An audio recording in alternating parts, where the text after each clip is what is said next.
Okay, good morning, everybody. We're glad that you're with us. Welcome. We're going to call this meeting to order. This is a regular meeting of the Gainesville City Commission, November 17th, 2022.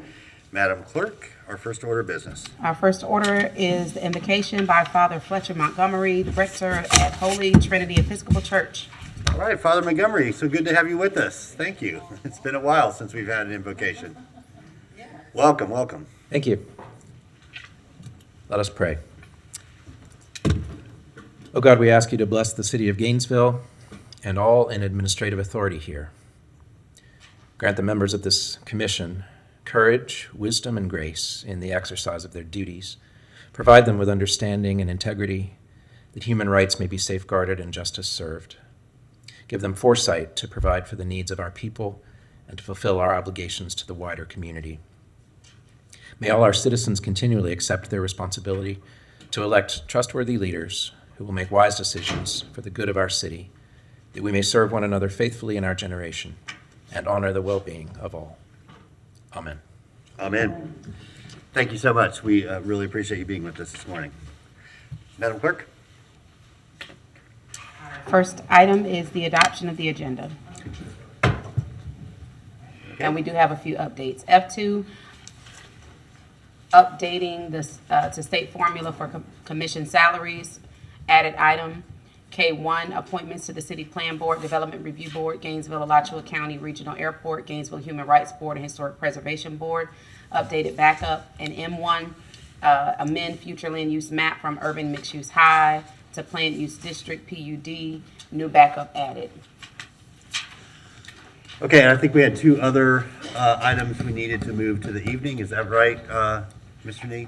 It's my understanding, Mr. Mayor, that M1 and O1, I believe that's correct, the two items involving CA Ventures, that the supplemental notice posted on the property by the developers provided for a 5:30 hearing time.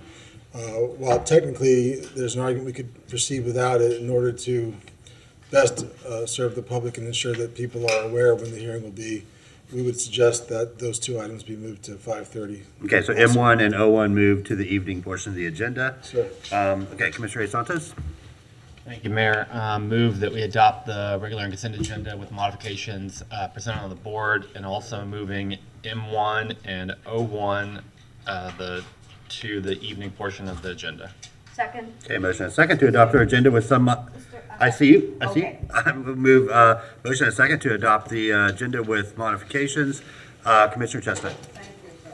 I'd like to move D6 to the regular morning agenda. Item D6. Okay, maker and seconder agree with the modification? Yes. No. Seconder does not agree. Yeah. We can Okay. All in favor then of the motion to adopt the agenda with modifications, signify by saying aye. Wait a minute. All opposed? Wait a minute. Pardon? You're adopting the agenda right now Yes, ma'am. with modifications? You didn't allow comment on that. Oh, you want to speak to an item on consent? But you're doing, yeah, both on consent and regular. I apologize, You Ms. really confuse us because I sometimes. apologize, Ms. Beatty. If you want to speak to an item on consent, that is absolutely your privilege. And so just let us know what item you're speaking towards. Item on, wait a minute. I'm speaking to the adoption of the consent, of the agendas. I'm not speaking to the item. I'm asking you to pull from consent items that are not normal, regular business. I'm asking you to move to remove everything except for the approval of the minutes, because that's all that is normal, regular, routine business. I'm asking you to add two items. I'm asking you to add an item to discuss the letter from the Auditor General and give the public an update on where you stand. I'm asking you to add an item about the trip that three of you are going to make as you exit on our money, and explain the public purpose and why on your way out the door, when we have such fiscal constraints, you don't know where you are, you're under the watchful eye of the Auditor General. I'm asking for those items to be openly spoke of in public. And I also want to speak to your little process. You cannot allow two commissioners to control the business of the commission. And if the rest of you don't understand, the only thing that can happen, that when that motion was made, it belongs to the body. It does not belong to the person who made it and the person who seconded it. So one person cannot say, I don't want it, and that's the way it goes. You need to, commissioners, please, future Mayor-elect Ward, please start following a fair process in the public process, and you have as much right to control that motion as anybody else, and it needs to be put to a vote. You don't individually, as you've said often, Mayor, you don't individually have any power. The power is in the vote of the board. And when two people control a motion, then 5 people haven't had a say in it, and it might just go the other way if you didn't allow it and you didn't manipulate the public business that way. So I'm asking that so that the public knows what's going on, you remove all those items I asked to have removed, and you add those 2 items to the regular agenda, and let's openly talk about this. It's too bad during the invocation, the one thing he did not suggest is that our commissioners listen to the public. And you have times when you have hundreds of people here and you do what you want. Now, thank you. I hope you listen. I hope, Mayor-elect Ward, that you will do the right thing and start doing the public's business in front of everybody. Thank you. Thank you. Ms. Blunt? The items on consent, I have question or concern about. D4, the legislative agenda. I hope that your legislative agenda always includes and continues until it's successful, vigorous resistance to all the preemptions on local government by the legislature, and that you take leadership in the League of Cities in doing that. On item D5, how much of our public money is hoovered up in the contract to Bright to run that land trust? And in D7, what are the new uses of the office slush fund, and how much money are we talking about? That's D6. Thank you. Always the body does control the motion, not 2 people, because we take a vote. Mr. Blount, the money is not changing. It's just allowing it to be used for public engagement and outreach, not just travel. So it's allowing for the money to be spent locally as well as traveling to conferences and things like that. Yes, ma'am. Good morning. As I listen to people and understand what's going on. If you could just tell us who you are. Okay. Sorry. I just want to say I agree whatever she said because If you could tell us who you are.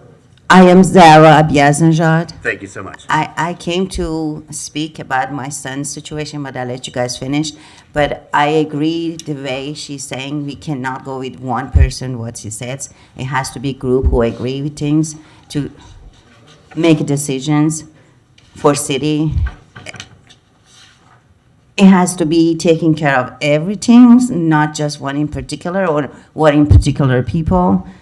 They all has to be counted. And what she's saying, I understand, is right. We can't go with one vote or 2 votes. We have to listen. If it's 5 commissioners, they all have to be agree with all of the stuff we have to get done in the city. For me, I'm protesting for gun violence, human rights that we're talking about. I don't see any human rights. I call your city Injustice City. That's what I'm calling it. So I want you people to know, I protest in front of all the majors, places in Gainesville that they think they do right things. When it comes to prostitutions, homelessness, gun violence, my son got killed here 3 years ago, and no one investigated. All I hear is budget, budget, budget. Okay? That you guys have budget. You cannot just get income and take care of your family. You're working for people. Okay, I am part of this community. I'm not involved with politicians, but I'm gonna be, because what I see is injustice. Okay, my son's been killed. 911 been called. Dispatch. They didn't send paramedic. Doctor said in the court, as I observed 4 days in the court, my son could be safe. Doctor said. Okay, and they didn't investigate. Witnesses showed the house. They were hitting him, beating him, shooting him from the back. Okay? Shooting him from the back. He was running. They shoot him again. The second bullet got him. They just let it go, like, I just gonna let go. I would never let go until it comes to justice. And this comes with other issue in the town. And this is big issue. It's just not my son's death. It happens before, it happens after. 2 people I know got killed and shot. I don't see it in the news. You guys can stop the news interview with me, but it's not gonna happen. I am gonna be news. I go every corner, I get the sign, and people have to be aware, and everybody's agree. People honk the horn, they stop talk to me, and this is wrong, has to stop. Please, whoever is responsible, whoever Thank you, ma'am. is I'm in charge. afraid your time has expired. I'm so sorry for the loss of your son. Responsibility, That is accountability. tragic, and I'm so sorry to hear that, but we welcome you to join us today. Okay, so we have a motion that we adopt our agenda with modifications, including moving M1 and O1 to the evening portion of the agenda. Commissioner Chestnut, following this motion, I will recognize you if you want to make a subsequent motion about item D6. All in favor of the motion, say aye. All opposed? Nay. Your own motion, you're voting against. I think it's full of. Please, Once let me we- run the once we meeting. vote- Please, let me run the meeting. Then run the meeting. I'm going to recess for 10 minutes.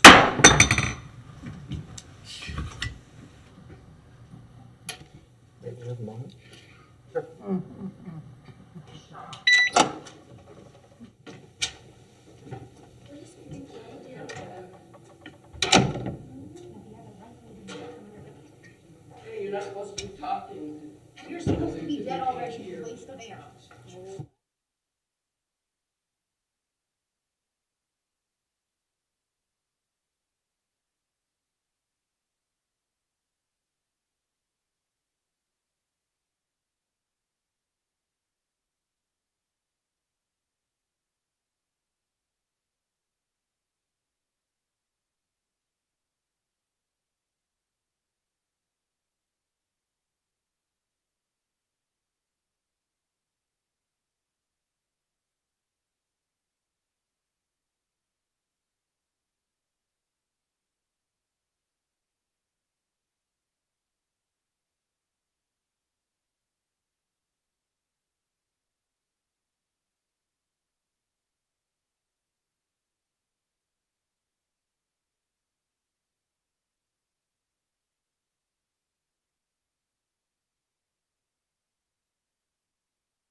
We do have a motion on the floor. I was informed by the attorney that there was an error in communicating the need to move M1 and O1 to the evening, that the notice was correct, and that it dealt with a completely different meeting and different issue.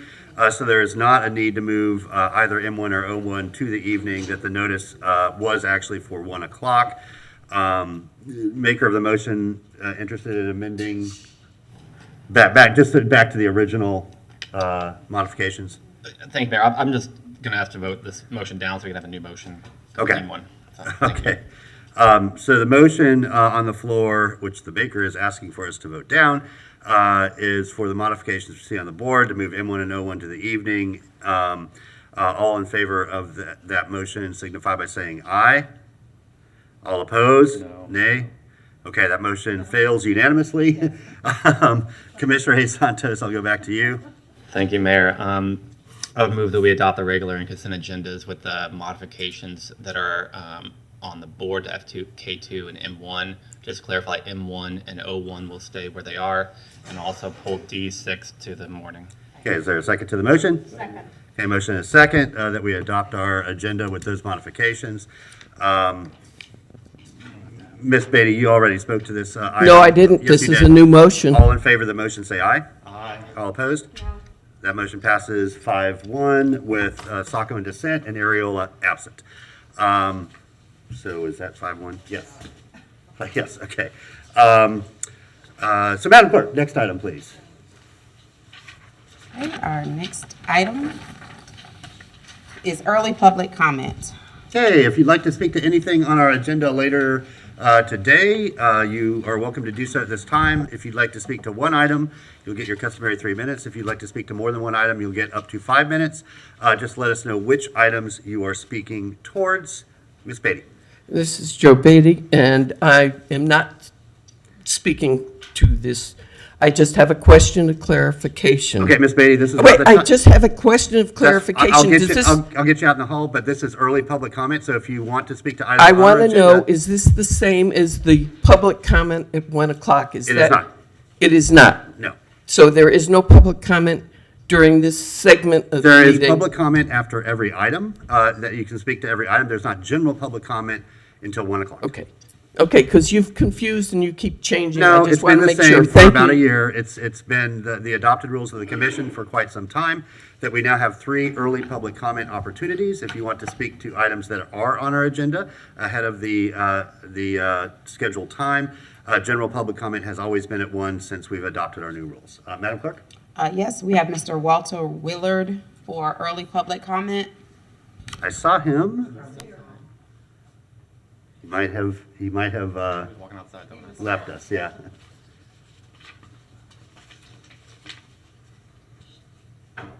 Let's go ahead and move on.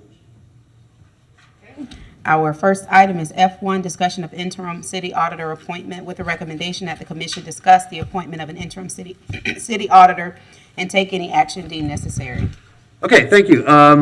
Ms. Bigby, you are here with us. Thank you so much for 3 exceptional years of service. We are very sad to see you pursue other opportunities, but your service to our community has been exceptional. What you have established, especially on the audit committee and sort of working with the other parts of the organization to strengthen our overall operations and dealing with some unexpected and sort of outside opportunities, including the Auditor General's audit, your coordination of that has been just absolutely outstanding. So we thank you for that. With that, you've put us in the unenviable situation of needing to appoint an interim replacement while we conduct a search and the next commission gets to choose who their next auditor will be. And so with that, I'll go ahead and recognize Commissioner Hayes-Santos. Thank you, Mayor, and I want to thank you, Madam Attorney, or Madam Auditor, for your service to the city. Really, it's been an honor working with you. Since we do have, I think, 2 months to, I think that's, what is it, January 10th or 13th? I think when we have this opportunity, we should do an internal, just open it up for a week for internally and externally, just on the site, and see who wants to apply for it. And that gives us time to do interviews and then appoint on December 15th. And then we would have, I would, in consultation, go with the commissioners who are coming on as well, but I think we have to appoint this position before the new commission comes on, so there's time for the transition. But I would like for, that's what I would like to do. I think it's, when we have opportunity, we should open it up. And we can still appoint in a good amount of time for allowing for a transition. Thank you, Mayor. Thank you. Commissioner Sacco. Ms. Bigby, I am really sorry to see you go, but I understand your reasons. That said, I think one of your recommendations was that one of our senior auditors take on the interim role, given that she's been shadowing, and Ms. Park is here. Hi. Hi, Ms. Anderson. There's a head blocking you.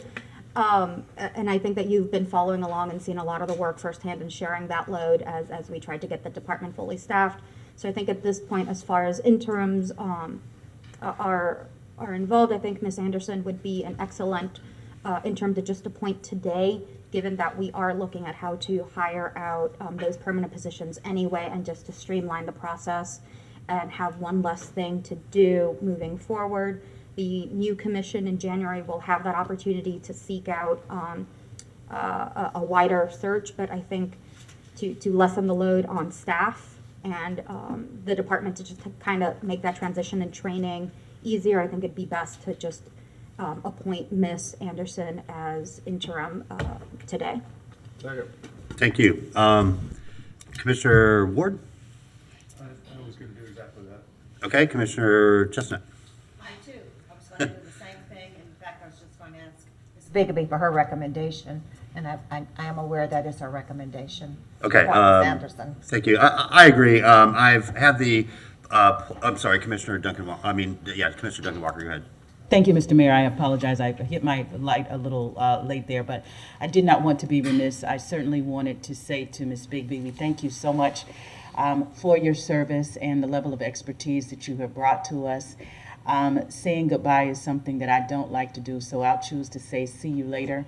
I wish you well and all of the best to you. I'd like to thank you for the recommendation, your leadership in the office.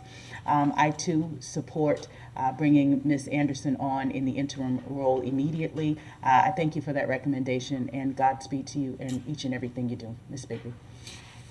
Thank you. I've had the, well, pleasure might not be the right word, but the honor and responsibility of working with both Ms. Bigby and Ms. Anderson on the audit committee.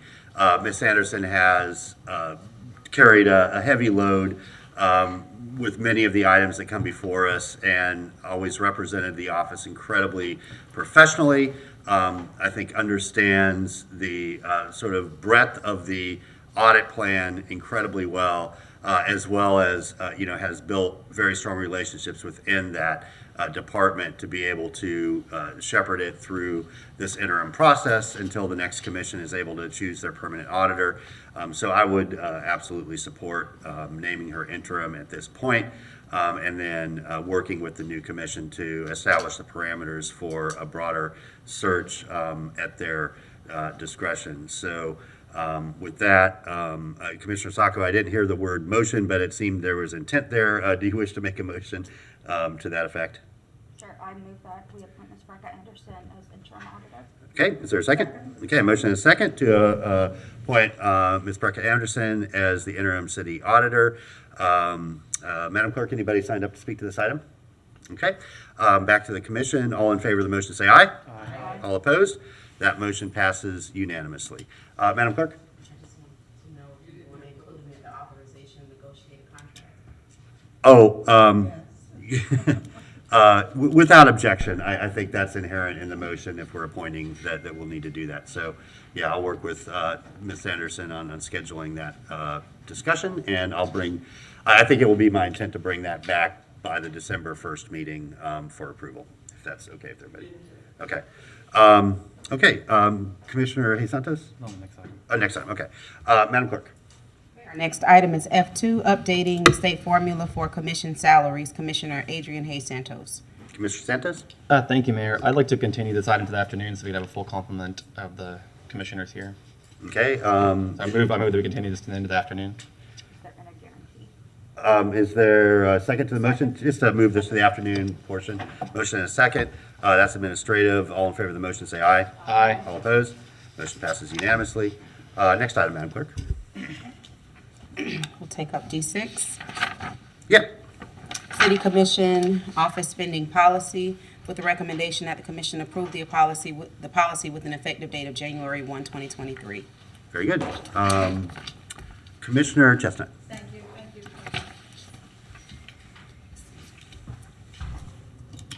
Thank you, Mr. Mayor. I have some questions, and then I have a motion I'd like to add to this item. What are we expanding here? In terms, first I want to thank staff for working on this, but I'm trying to understand what is being extended or expanded in the policy. It currently covers travel and training. Is that everything that it covers today? That's correct. Okay, so, well, I would not be in favor of expanding it. I think that hosting town hall meetings, which worked very well this year, was handled by the clerk's office. I think in many instances, we were able to host those events at public places that did not cost the commission or the clerk's office. I am concerned, I don't understand what expenses for communications, what that means, what would be covered there. Does everybody know? Yeah, no, I can speak a little bit. This sort of is an old item actually preceding your tenure, but the idea was that some commissioners, instead of, say, traveling to a conference or an event, might want to host somebody here in Gainesville that's an expert in an area. Say if you wanted to bring in a housing expert or a police, policing canine expert, kind of continuing off our meeting from last night, that a commissioner could bring them in and that they could provide for the venue, provide maybe for, as we know, more people show up when there are refreshments.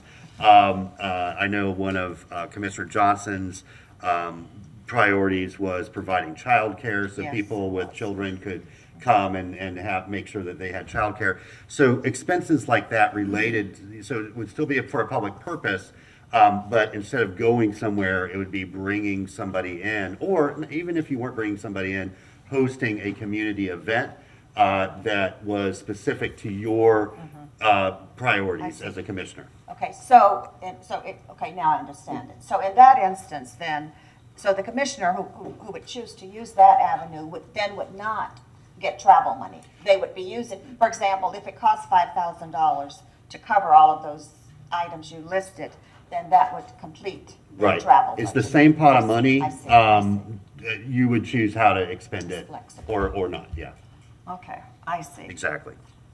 I see.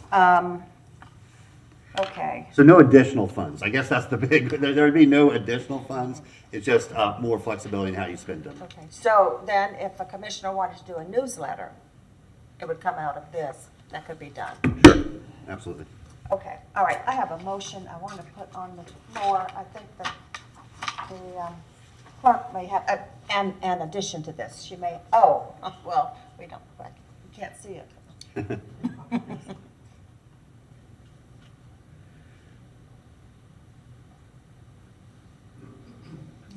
I just need Zoom.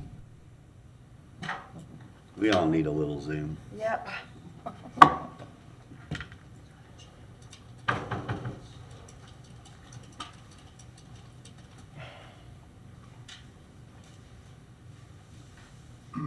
Okay.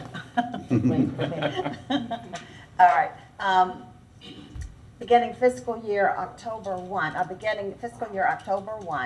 travel and training reimbursement will not be extended to commissioners departing the commission prior to a new commission being sworn in. Yes. Okay, there's a motion. Is there a second? Second. Motion and a second. Okay, Commissioner Hayes-Santos. Thank you, Mayor. I won't. Yeah, Go ahead. 2023, I wanted to be sure. No, 2023 is what I'm talking about, yeah. Next year. Okay. Thank you, Mayor. I won't support the motion.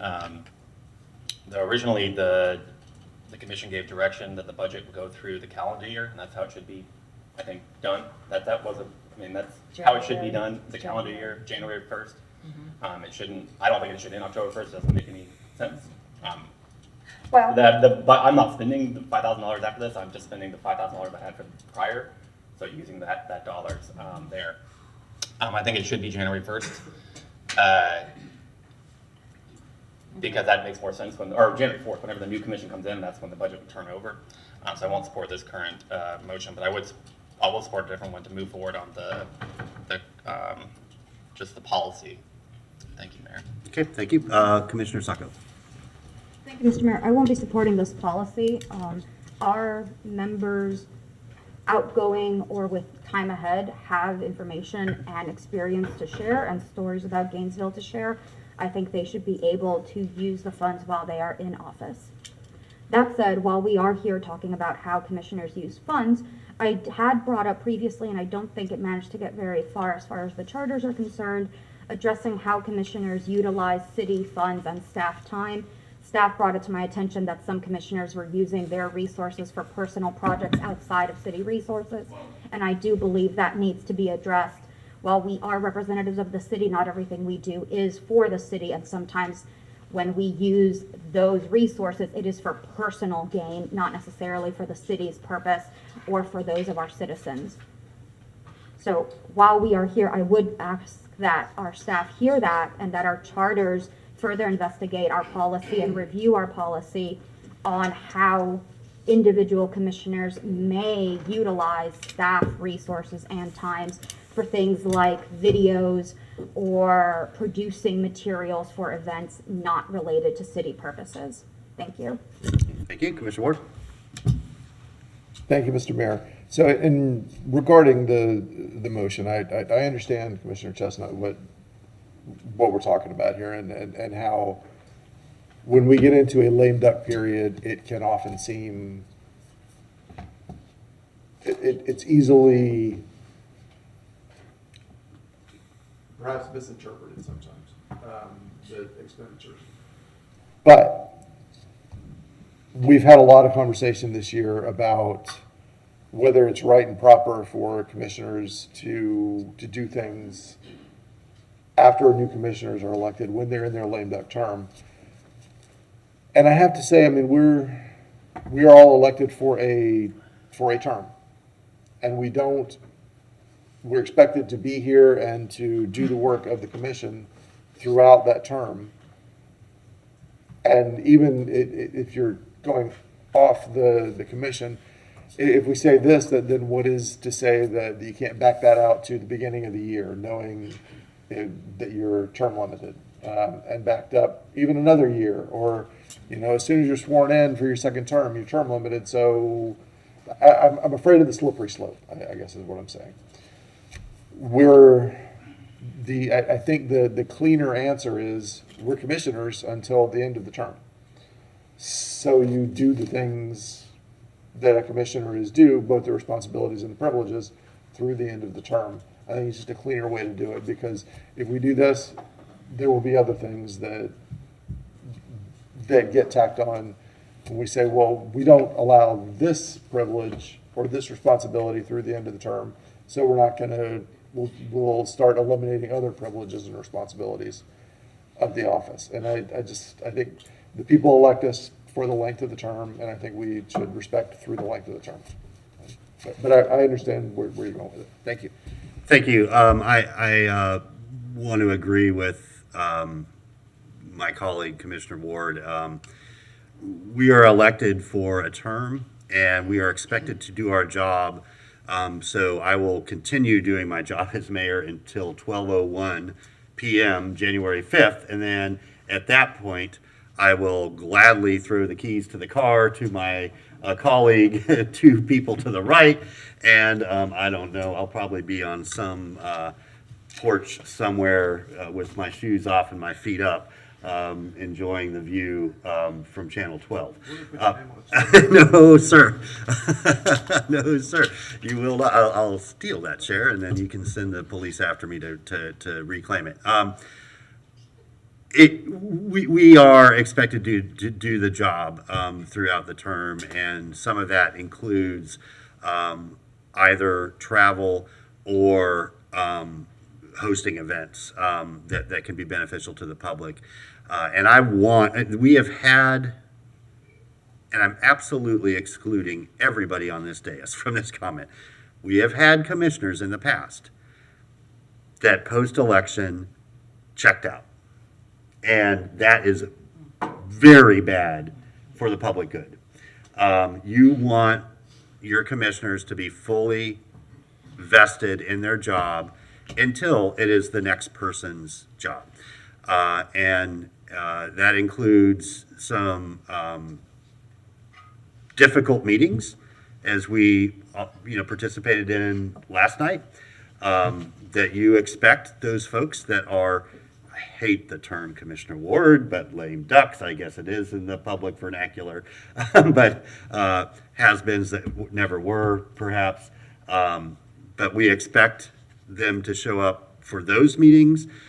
We expect them to show up for the invitations that we get from the members of our public that want our presence to add import to the functions that they're doing, and we want them to continue developing the relationships that help strengthen our city.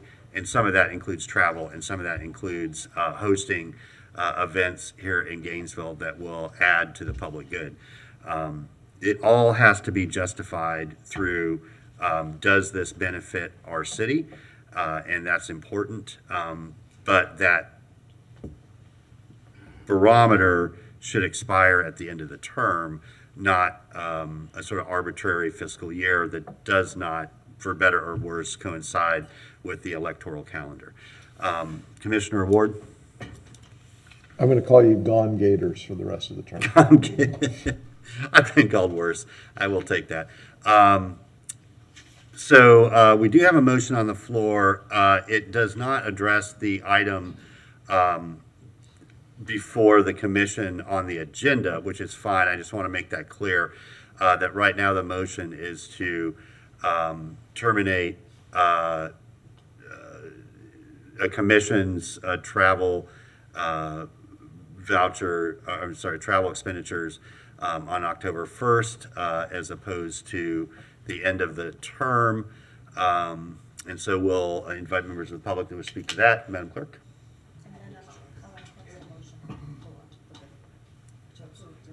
Okay, let's, Ms. Beatty, one moment, please. Do you just want to, so you want to add the original? Yeah, I want to, now that you've explained Okay. the changes would be, I want to accept the Okay. D6, and I want it to add this to D6. Very good, okay. And what I'll just let my colleagues know, what I'll end up doing is splitting the motion when we vote on it. Thank you. But, so to approve the recommendation as well as add the addendum that Commissioner Chestnut has put forth, and we'll vote on those two items separately, but as part of the same motion. Okay, Ms. Beatty, go ahead. Hello, Joe Beatty. First of all, I just love the way you manipulate the motions and our ability to comment on them, et cetera. I liked your motion as it stood, should be done as a separate motion. We would be able to comment both on your motion and the other one separately. There's major issues here. First of all, you should vote for this and not split it, because maybe the thing would go differently. You know, you manipulate this, Mr. Mayor, and you've made some, this policy should be voted down. Make sure that the public knows. A lot of the things that you say should be that you're going to allow individual commissioners to do, host somebody that they think is important. That should be a decision of the commission. shouldn't be coming out of this slush fund that you have to manipulate any way you want. If there's somebody that's important to come in and have a discussion with the community, it's not up to one commissioner, which is, if you pass this, you're going to be allowing this. This thing about responsibilities and privileges, your responsibility is to use that money for the public purpose. And I'm hereby making a request for your documentation of the public purpose of your trips to Iraq and the one that's coming up to Israel. You are lame duck. You're going to go away for the mayor's calendar indicates he's going to be out of town like 2 weeks. You're taking a recess for which you're going to be getting paid. I don't see any public purpose that could be served by 3 of you leaving for Israel during the beginning of December. You've been ramming through on the consent agenda. If the public doesn't understand this, call me. You can still find my my number on the internet. The public is just getting bamboozled. You want to be transparent, Mr. Mayor-elect Ward? Then do the public's business in the open. The items on the consent agenda should be discussed so the public knows. So you're spending our money at a time when the Auditor General doesn't have your reports from last year that were due June 30th. And we have crises here, and you're out spending money like it's water. We don't even know how much money we have. I mean, this is no way. You're not serving the public purpose. You ignore your public, and, you know, to go and do diplomacy with visiting sister cities, you're on your way out. You know, this all looks like personal junkets, and maybe you'll get good jobs out of this. Thank you so much. Yep. Madam Clerk, anybody else want to speak to this? Okay, yeah, go ahead, Mr. Grundy, for future items, if you'll just sign up, then the clerk will know that you want to speak to any particular item. Yeah, no problem. Go ahead. Thank you. Mr. Mayor, Armando Grundy Gomez, and I had a question. Your colleague to your right, Mr. Mayor, made a statement of people were utilizing public funds for not purposes with the charter office. That's concerning. That's a major statement of if commissioners are doing that, which is a violation of the charter. I guess my question would be is if that's indeed happening, if we have specific examples that need to be referred to the manager or somebody, if there are commissioners indeed doing that, that's very concerning. If they're using public funds, I don't know who is or who isn't. It seems like a blanket statement. But if that was the case, if any of you are doing that, that's highly inappropriate. The charter, and if the charters themselves doing that, that begs into question, what are they doing? So I can't imagine any respectable, whether they're interim or not, know better. I mean, your city manager certainly knows that she's not new to this game. She knows better as a manager than to utilize one of you all for purpose. That's just a conflict of interest. That's concerning. But it was made. The statement was made by your colleague to your right, Mr. Mayor. I understand the spirit of the commissioner making the motion on this, of how the appearance and optics of this are. You're leaving, you're elected for a term. Okay, if there's a public purpose, you all can say, well, we're going to travel because we're going to go meet with Bibi Netanyahu to talk about how we can bring together folks. Okay, whatever. We're not going to win this one, so this is going to be voted down. It's obvious. But I think the more germane to Commissioner Sacco's point, if that's indeed happening, I think we need to have a thorough independent investigation into that if that's indeed happening. And if you're continually missing financial deadlines, that's also concerning. So there should not be an appearance of impropriety. And I don't think you all realize it, but we actually have a governor that just got reelected that loves nothing more than to remove folks like yourselves out of office. Loves nothing more. So it's not highly, what I'm saying is accurate. It's not an attack. It's not a threat, but it happens. It happens. So you all can think you're doing something up there. This guy likes to come for public officials. And if you think that you're immune and inoculated from it, okay, I got you. But I don't know if those statements or accusations are true. But if they are, that is concerning. And I'm not questioning the veracity of Commissioner Sacco, but I am concerned. But I don't want to believe that. But if it is, I don't think that that's necessarily part of what's here. I understand the motion here. I support the motion here, but also the underlying current to Commissioner Sacco needs to be looked into. Thank you. Thank you. Mr. Willard, did you want to speak to this item? F2, Yes. it's my Is first it? meeting, I don't know. I'm sorry, First thing I D6. D6. D6. My first 10 Like o'clock playing meeting. Battleship. And you're next to last Saturday night. The leaves return, the snakes return. Mr. Mayor, I don't know about an accusation, I'm just speaking about facts if I have chance, if I have time. You don't give me time where you give me 30 seconds on personal privilege. Without objection. Leaf, are you a snake or a leaf, Mr. Mayor? I hope you're a leaf and cast shade over Gainesville instead of a snake and cast a white. A leaf in the wind. Don't tread on us. I think you're a leaf. You gonna be in the governor's mansion. We know where you gonna be. That's what governors do. You heard him say go put a foot up on the desk. No, sir. No. We all heard sir, that. No, sir. No, sir. We all heard that. You don't have to give us an answer today. Don't give us an answer today. You only got 2 blemishes on your record. Let I'm me talking introduce facts. you I'm to talking my accusation. wife. Facts.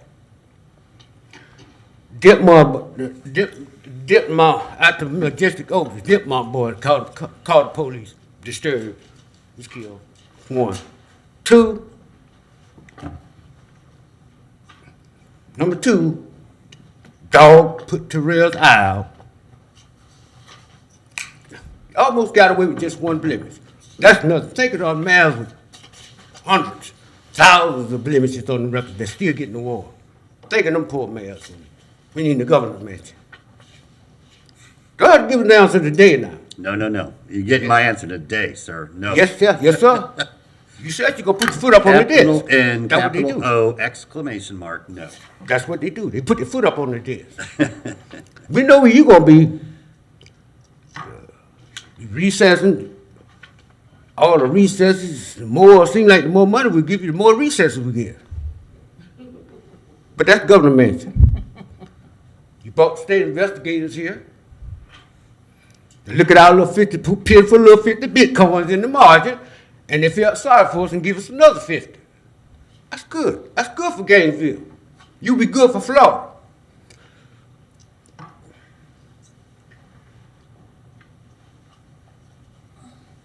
Fifteen ministers outside from every walk of life. That's the first time I ever seen that.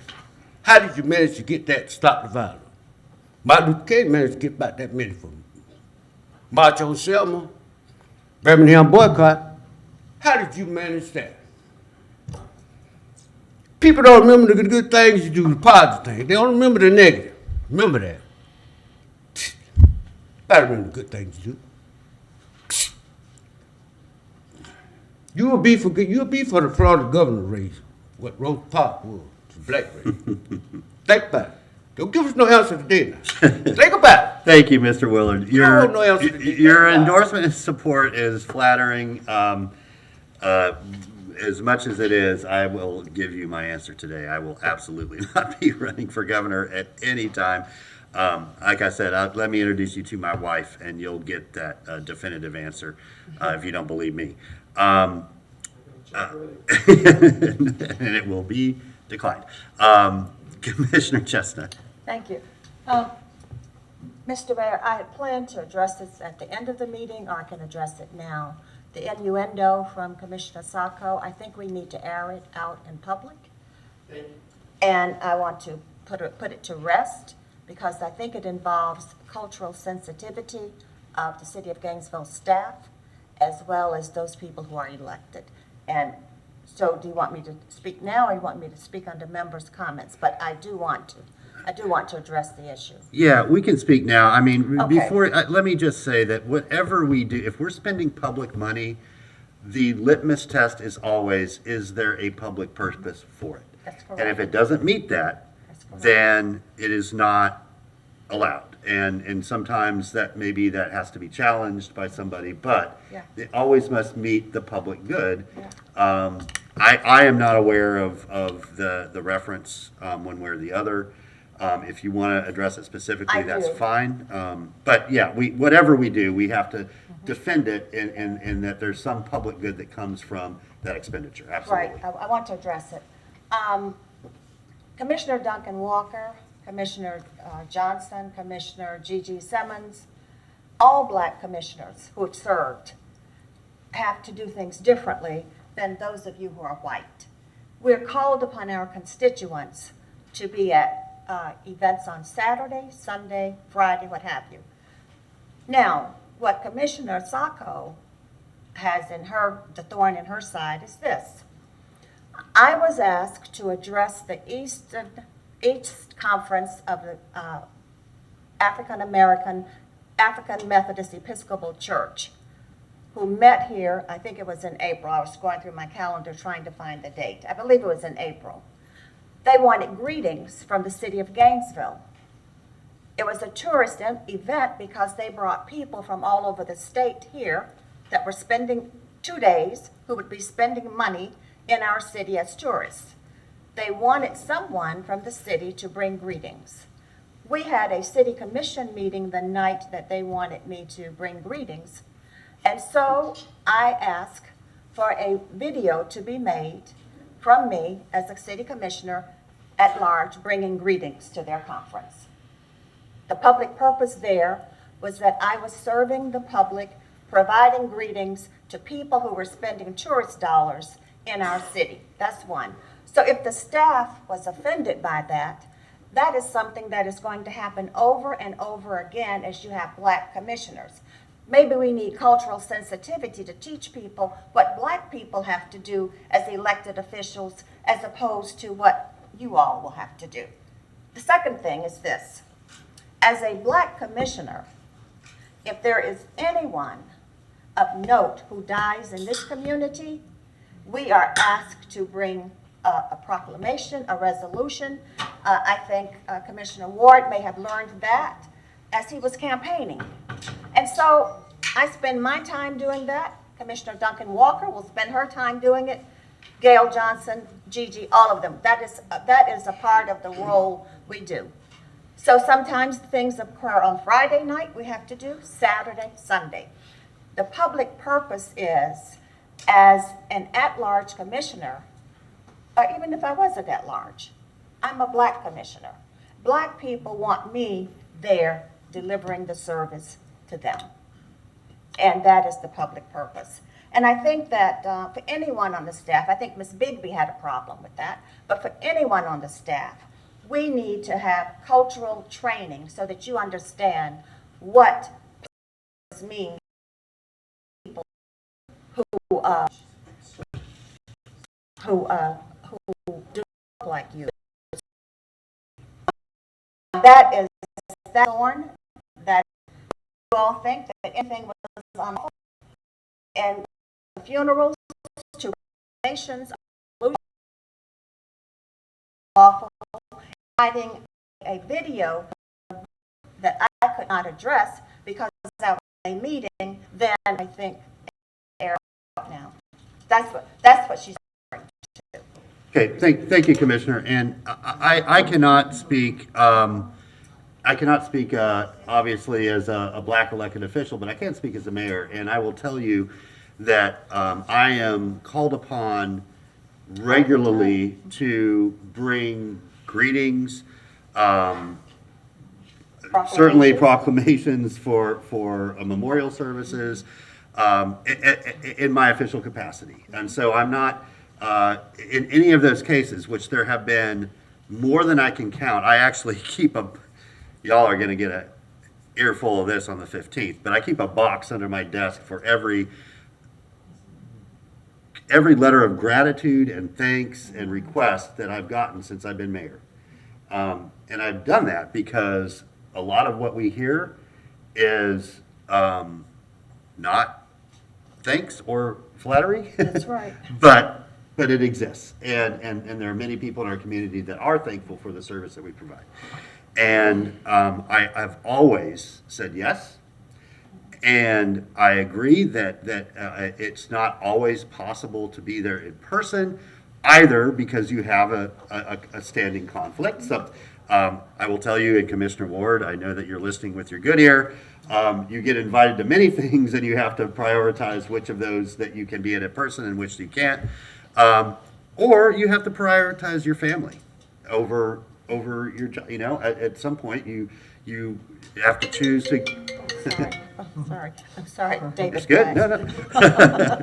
You have to prioritize going to your daughter's recital over the service, and Oh, yeah. so again, it comes down to, is it a public purpose? And I will defend absolutely that if you are being asked as mayor, as commissioner, to in that official capacity bring greetings or whatever it is, then that is good and proper. If it's not, then I think all of us have the discretion to say, I'm happy to do this, but I'll do it myself. We know where that line is, but we can always. I think all of us are very sensitive of asking ourselves that question: is there a public purpose in this? And if we question that, we have an attorney that counsels us, that can help us determine whether it is or not. But I think that it's important that we're able to do our jobs in the multitude of ways that is asked of us, that a lot of times people don't necessarily associate sitting at this dais, making motions, voting. The demands are significant, and we need to be able to take advantage of the various means of doing our job, if we're not able to do it in person. So I think, I'm glad that you aired it. I don't think it's a major issue. And I would just counsel future servants of the public that if you do have a question, if those ethical hairs on the back of your neck are standing up a little, just talk to the attorney and get some counsel, and then you can move forward with a clear conscience. Commissioner Sacco? So my concern was brought forward to the city auditor because staff brought concerns to me, because all they understood was a church program is happening and we will be using taxpayer dollars to create a video. Whatever other information or reasoning behind it, that is all the information our staff had. And I take separation of church and state very seriously. They were concerned. I brought my concerns to the auditor. I believe she had a conversation with the other charters.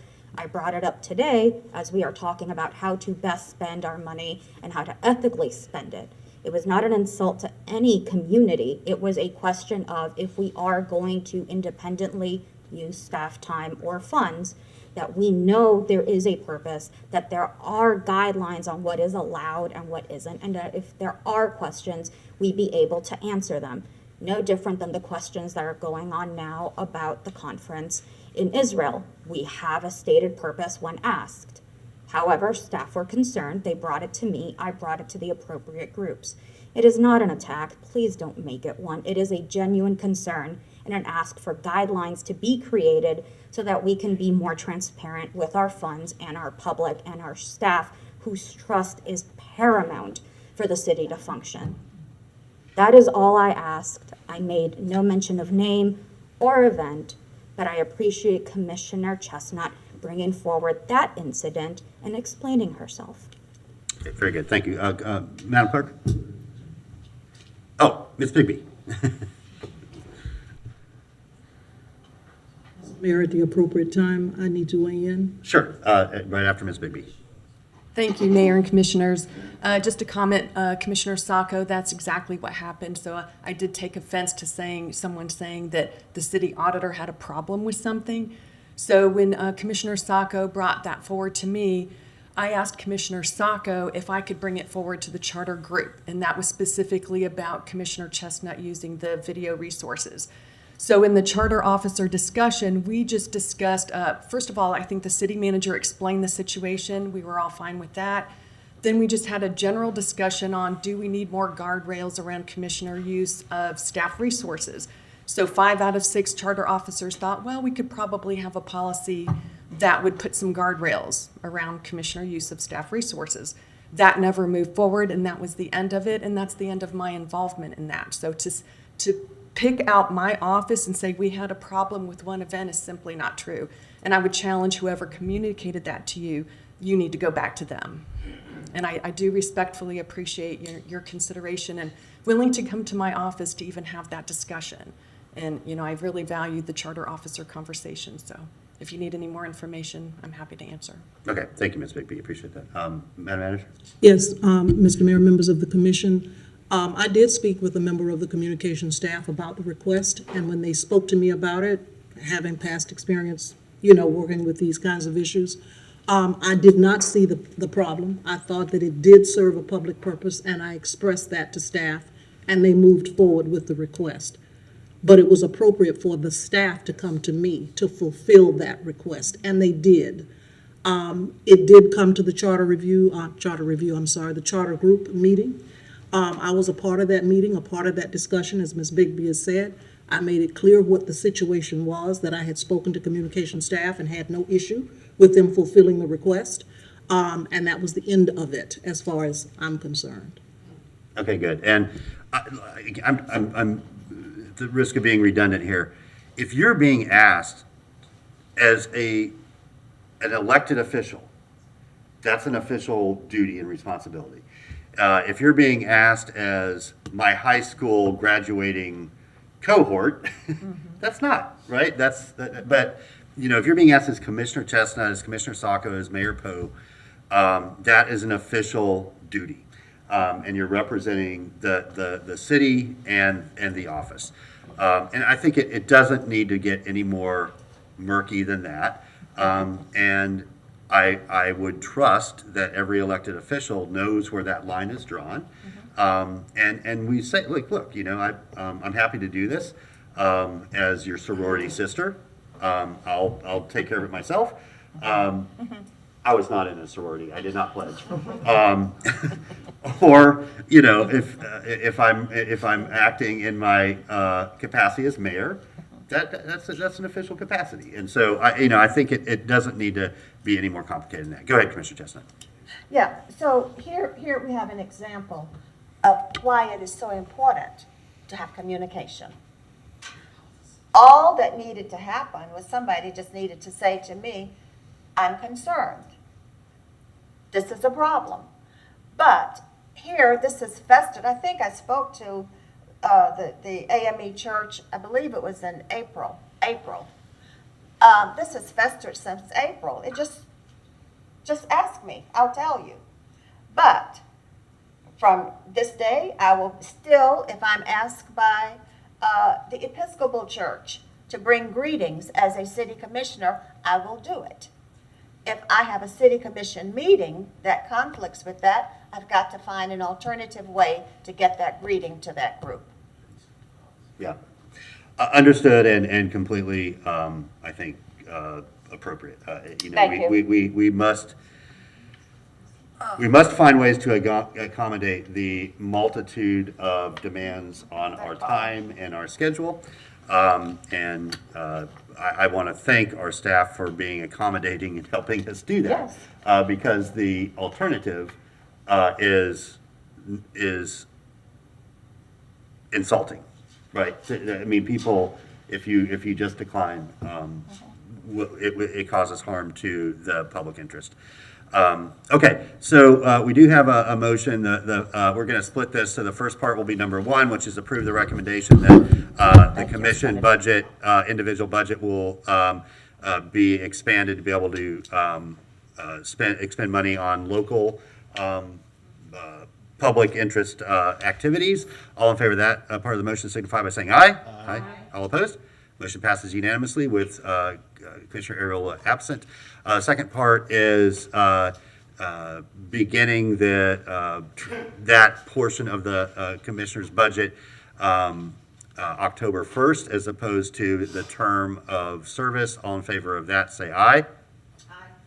All opposed? No. No. That motion passes, I'm sorry, fails, fails 5-1. Commissioner Chestnut in the affirmative, Commissioner Ariola absent.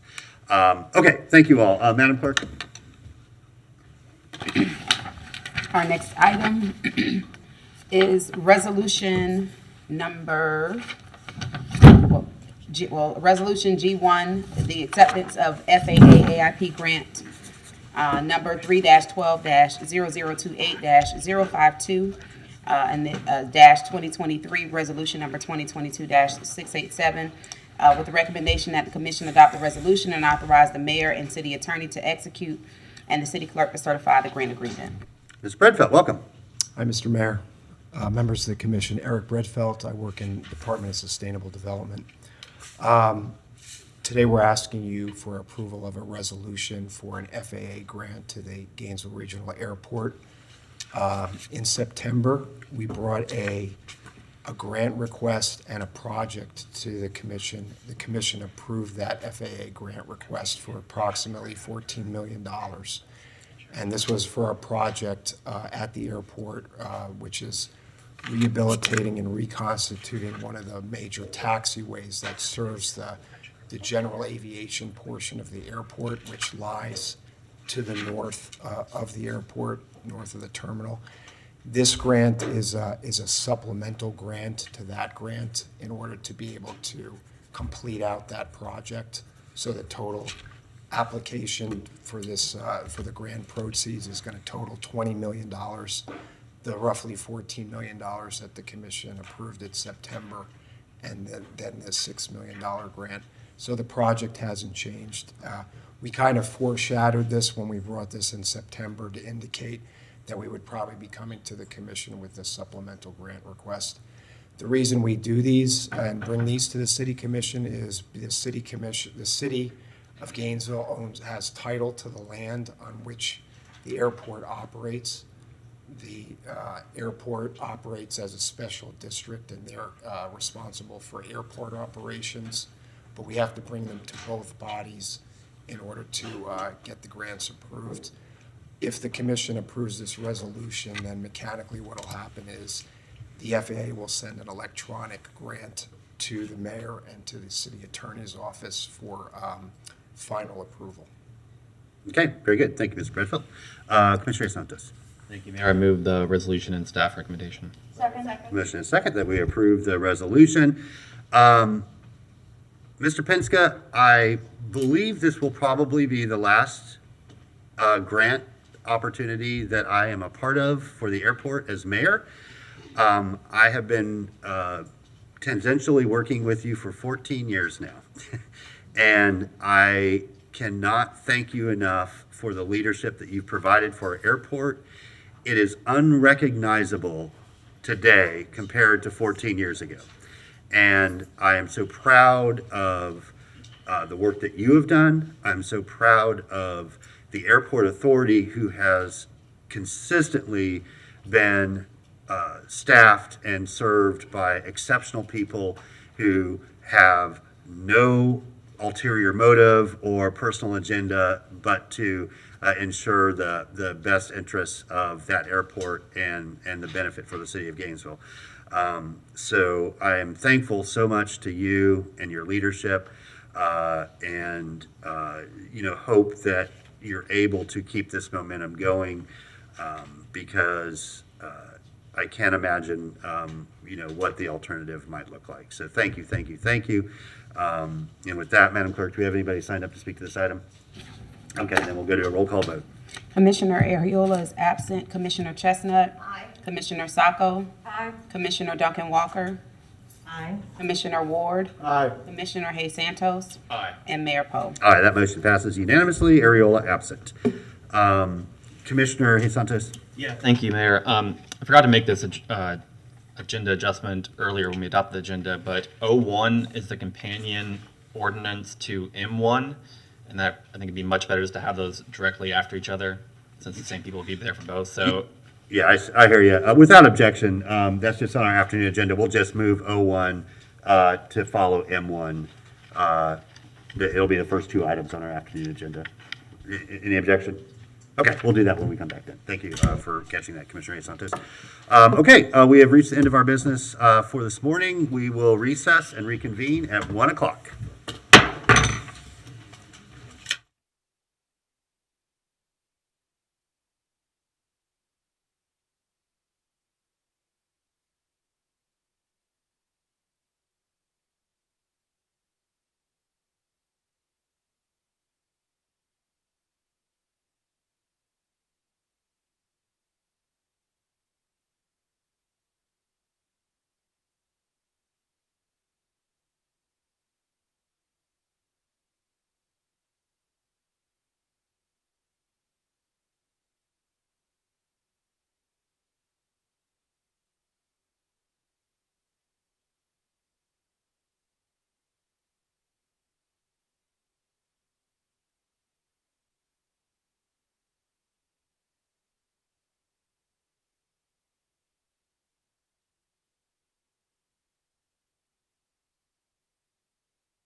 Okay, good afternoon, everybody. Going to call this meeting back to order. This is the afternoon portion of our regular City Commission meeting, November 17th, 2022. And Madam Clerk, I'll turn it over to you. First item is early public comment, and we have Mr. Peter McNeese. All right, Mr. McNeese, welcome up.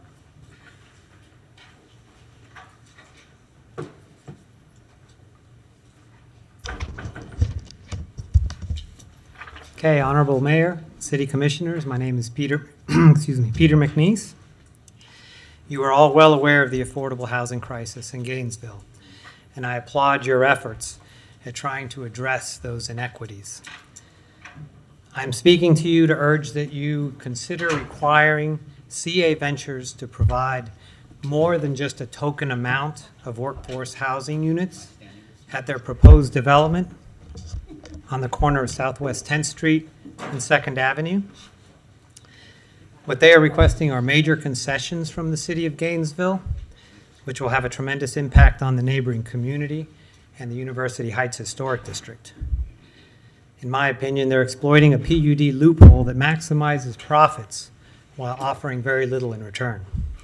So I ask that you consider three things. One is the formula that they're using to establish rents is based on median household income. Because they're using the metropolitan area to define that value, it's $85,600 in 2022 data.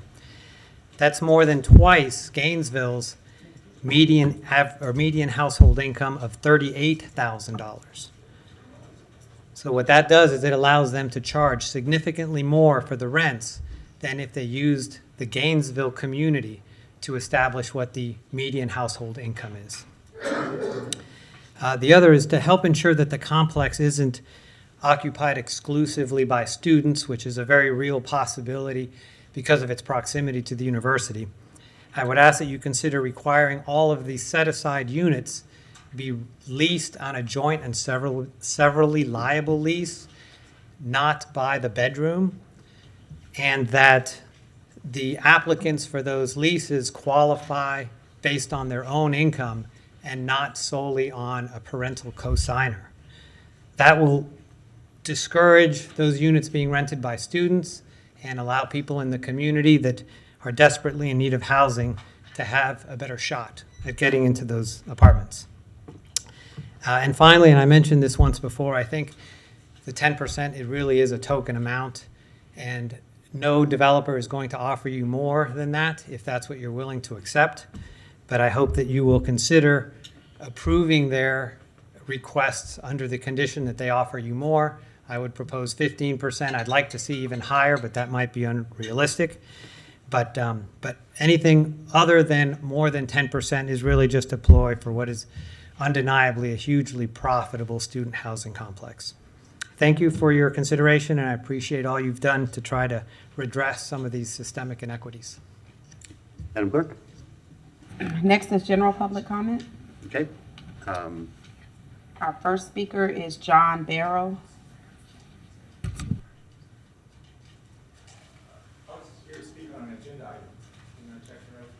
Do you want to speak to early public comment? No. Okay, so when we get to the item, then we'll call you.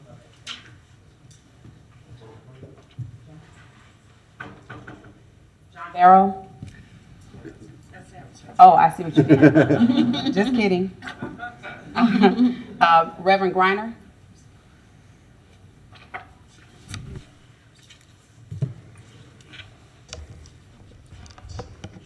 Good afternoon, Mr. Mayor and fellow commissioners. It's important for me to be here to do several things.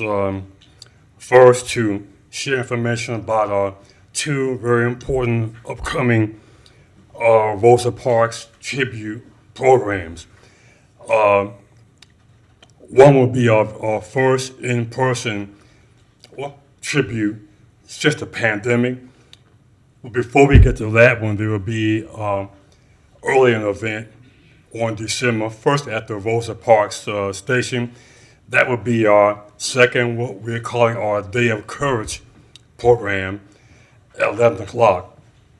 And before I go further, I want to take a moment to thank you, Mr. Mayor and the commissioners, for changing the date of the time of the December 1st meeting to accommodate the Rosa Parks Quiet Courage Committee, of which I am president, to allow for participation on that December 1st program.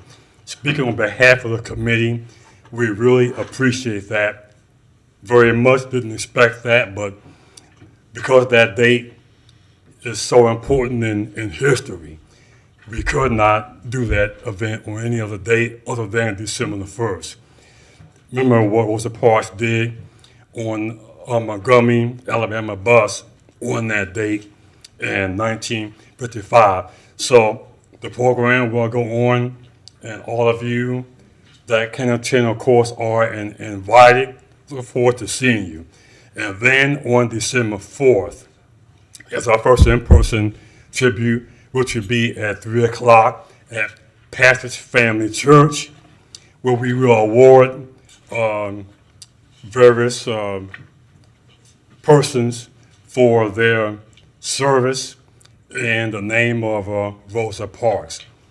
And also, our theme on that date is Make Justice Just Again. And I will be speaking to that.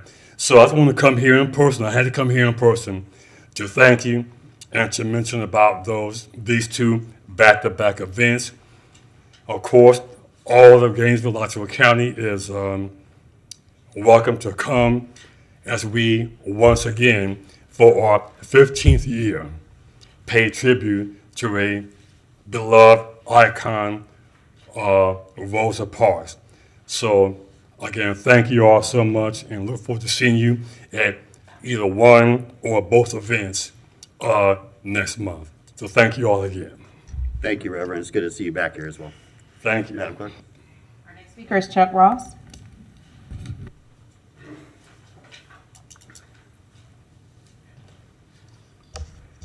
Afternoon, Chuck Ross. How's everyone? A couple items. Did you receive a response from the state yet on the single-family residential housing land use amendment? That's the first question. Also, this is on your agenda, but I happen to notice that in the, for the 1,778 acres, there's a letter that says acceptance from the DEO for the, that project, which you're going to speak about later tonight, but it's not an acceptance letter. It was a submission letter, so I don't know if you got acceptance for that before you proceed with the second reading of that. Great concern about the financials. I read in the news, and I also had mentioned this earlier, that if the financials are not submitted on a timely basis, you risk a loss of revenues from the state. Son mentioned the same thing. Question is, have you determined what that loss is going to be? And if so, I think you should disclose to the public. And do you need to do a budget amendment to reflect the loss of revenues because of that? In connection with that, we're past the second year now for September 22 audited statement, and I haven't seen any financial updates posted on the website. So I don't know in what position, what our financial position is. And that's a grave concern to me. Thank you. Thank you. Next speaker is Jonathan Stevens, I believe. Yes. Did you want to do general or K1? I was going to do general. Just Okay. K1. Just K1? Okay. Joe Beatty? Ms. Beatty?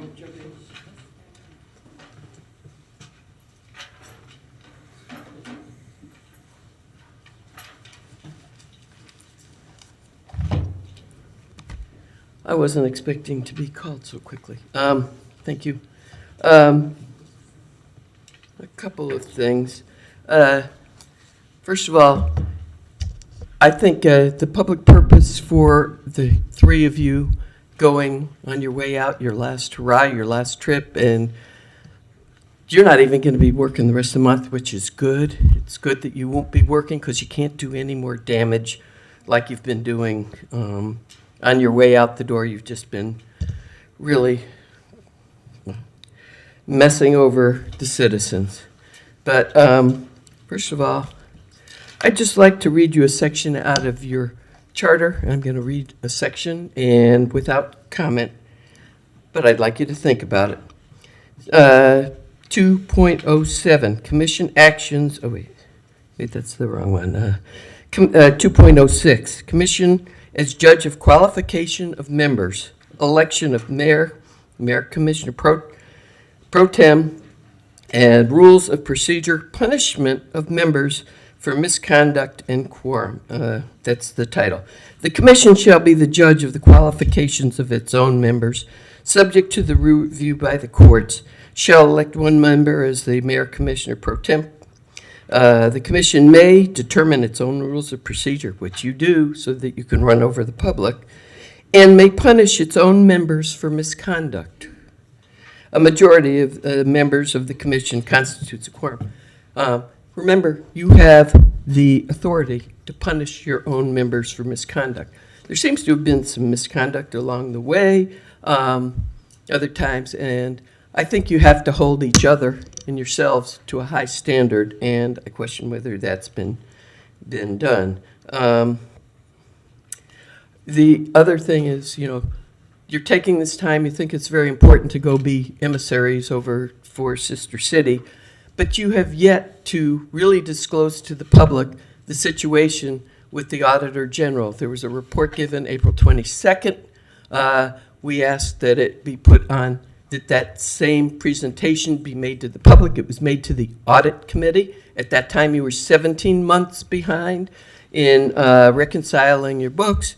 You are now way behind, as Mr. Ross pointed out, for submitting a report that was due June 30th, and Commissioner Hayes-Santos seems to think it's being taken care of. The public needs to know. Mayor-elect Ward, please help promote the transparency that you advocate for. And by the way, when somebody runs for election, when they don't win, doesn't negate their, the veracity of what they say. It doesn't negate their ability to talk to you. And you so should much. be listening because Absolutely. people are out there. Everybody's welcome to come speak to us. Absolutely. Thank you. Our next speaker is Jordan Fennell. Hey, how's it going, Commission? I'm here on behalf of the Stringfellow trustee. You all, I think, should have received a letter by now requesting a waiver of the 12-month limit on the rezone. And so I'm just here to see if we can get that waived. Okay. Thank you. Yeah, I did receive your letter. I'll put that on our next agenda for the commission, and so they can see the letter and the request. I meant to get it on this agenda, and that's my fault. It slipped my mind during agenda review. But that will be December 1st for our next meeting. So December 1st, and then you guys will vote on it then? Yeah, we'll put it on as a discussion item and make some determination one way or the other. Okay. Yeah. All right. Thank you. And I apologize for not having it on today. Zara?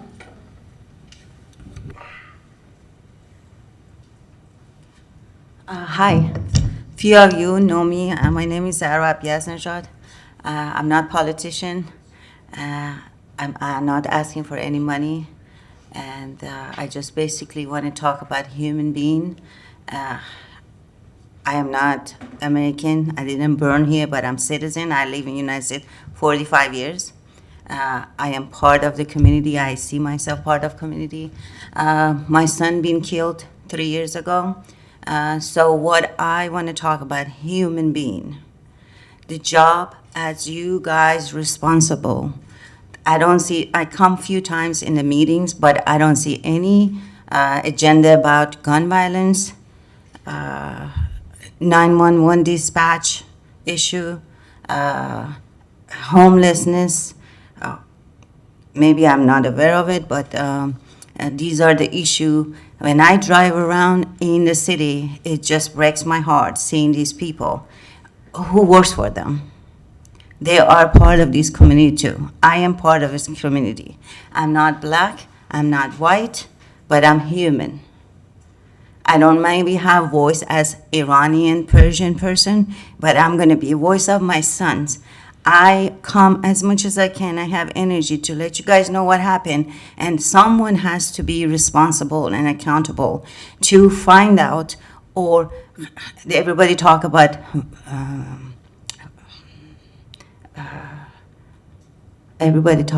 budget. I understand. As other people say, budget needs to be spent for people. People who lives in community and they give up. I'm not gonna give up. I'm here to tell you guys I'm not gonna give up. It has to be some solution to this gun violence, conspiracy, killing someone, get away from murder. These are the issue. It's just not like for me. I've seen happen before, and I see happening after my son got killed. These are the issue. I'm human. Human's rights is very important. Life matters for all human beings. These are how all has to be taken care of. Okay? Again, I'm not here for money. I want justice for my son. All of these people here, 3 years, there is no one right person to understand and help me.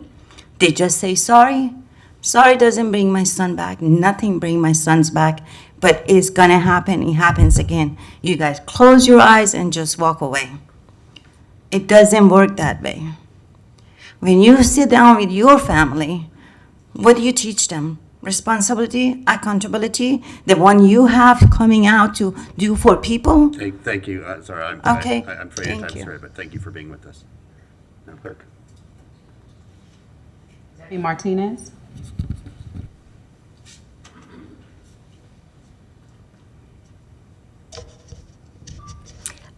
I'm Debbie Martinez. Commissioner Harvey Ward said he wants to restore his public trust. Will he stand up today to Mr. Poe and begin that extremely difficult process? Mr. Poe You were first elected to this body nearly a decade and a half ago, weren't you? You are almost entirely responsible for the financial train wreck of city finances, aren't you? Mr. Poe, you have wrecked our public utility. Once was among the most admired low-cost utility in the state. That's a bit of context for the topic I want you to ask, and I want to ask you to address for members of the public. Here's my topic. Because of the gross mismanagement of our city at the hands of the City Commission majority, many people are having their power shut off and struggling to stay in their homes in the midst of global inflation. Meanwhile, 3 term-limited men on the City Commission, Mayor Poe, Commissioners Hayes-Santos, and Areola, in the days before their last City Commission meeting, intend to be globetrotting to Israel for an unnecessary junket at taxpayers' expense. Where is the outrage? Did you not read Commissioner Cynthia Chestnut's email about the inappropriate overseas trip? Since their 2016 elections, their travel junkets have cost taxpayers tens of thousands of dollars per year, hundreds of thousands of dollars in all. Mr. Poe, after your election as mayor, you increased from $1,500 to $5,000 the amount each commissioner could spend each year for travel. In your first year as mayor, you exceeded even $5,000 in travel expenditures, as well as Mr. Hayes-Santos. Mr. Poe, you will not acknowledge that you and your travel junketeers are delaying filing expense reports to keep public records of your activities out of the public hands as long as possible, as you and Commissioner Hayes did during your last overseas junket a few months ago, will you? Mr. Poe, will you renounce this latest overseas travel junket and try to leave office on a positive note by acknowledging what you have done? Mr. Ward, will you, as successor to Mr. Poe, do the right thing and have the decency to stand up for the public and say enough is enough? Thank you, Ms. Martinez. Madam Clerk? That's all? Okay. Thank you all very much for sharing your thoughts and comments with us. Madam Clerk, our next item. Item is K1, appointments to the City Plan Board, Development Review Board, Gainesville, Alachua County Regional Airport, Gainesville Human Rights, and the Historic Preservation Board, with the recommendation that the commission take action deemed appropriate. And I do believe we have several applicants with us here today. Yes, thank you. Appreciate everyone who took time out of their day to come down and introduce themselves to us that applied for one of these several important boards. Let's go ahead and start with the City Plan Board, and I'll invite anybody up who is an applicant for the Plan Board to introduce themselves and tell us why they think they're the right person for the job. Anybody?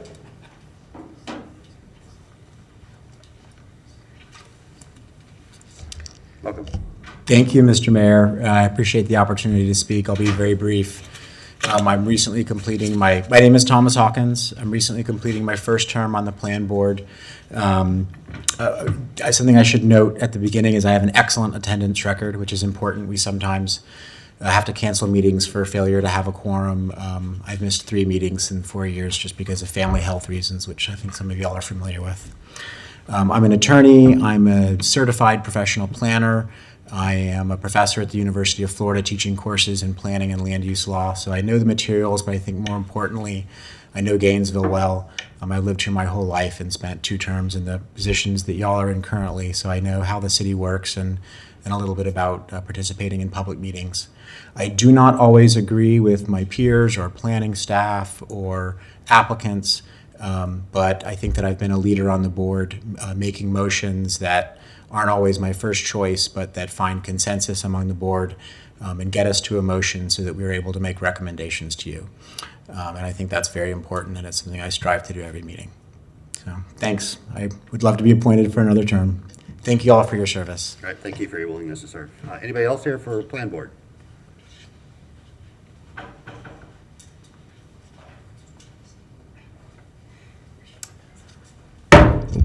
Hi, I'm Jason Sanchez. I'm applicant for the Plan Board. So I mean, one of the reasons why I want to be on the Plan Board is just I'm deeply interested in urban issues in Gainesville and helping to promote sort of sustainable development in Gainesville and make sure that Gainesville becomes stays a city that everybody really loves and is able to face the challenges of the future. I will say I'm not a developer. I won't have any conflicts of interest. I won't need to recuse myself from anything. I imagine I will have time to attend every meeting. And I think I provide sort of a different perspective coming into the board, so that of just kind of an ordinary citizen that isn't standing to make money off of some of these decisions. And I would very much love to be a part of that and a part of that sort of decision-making process and provide input. Thank you so much for your time. Thank you. Thanks for your willingness to serve. Anybody else here for Plan Board?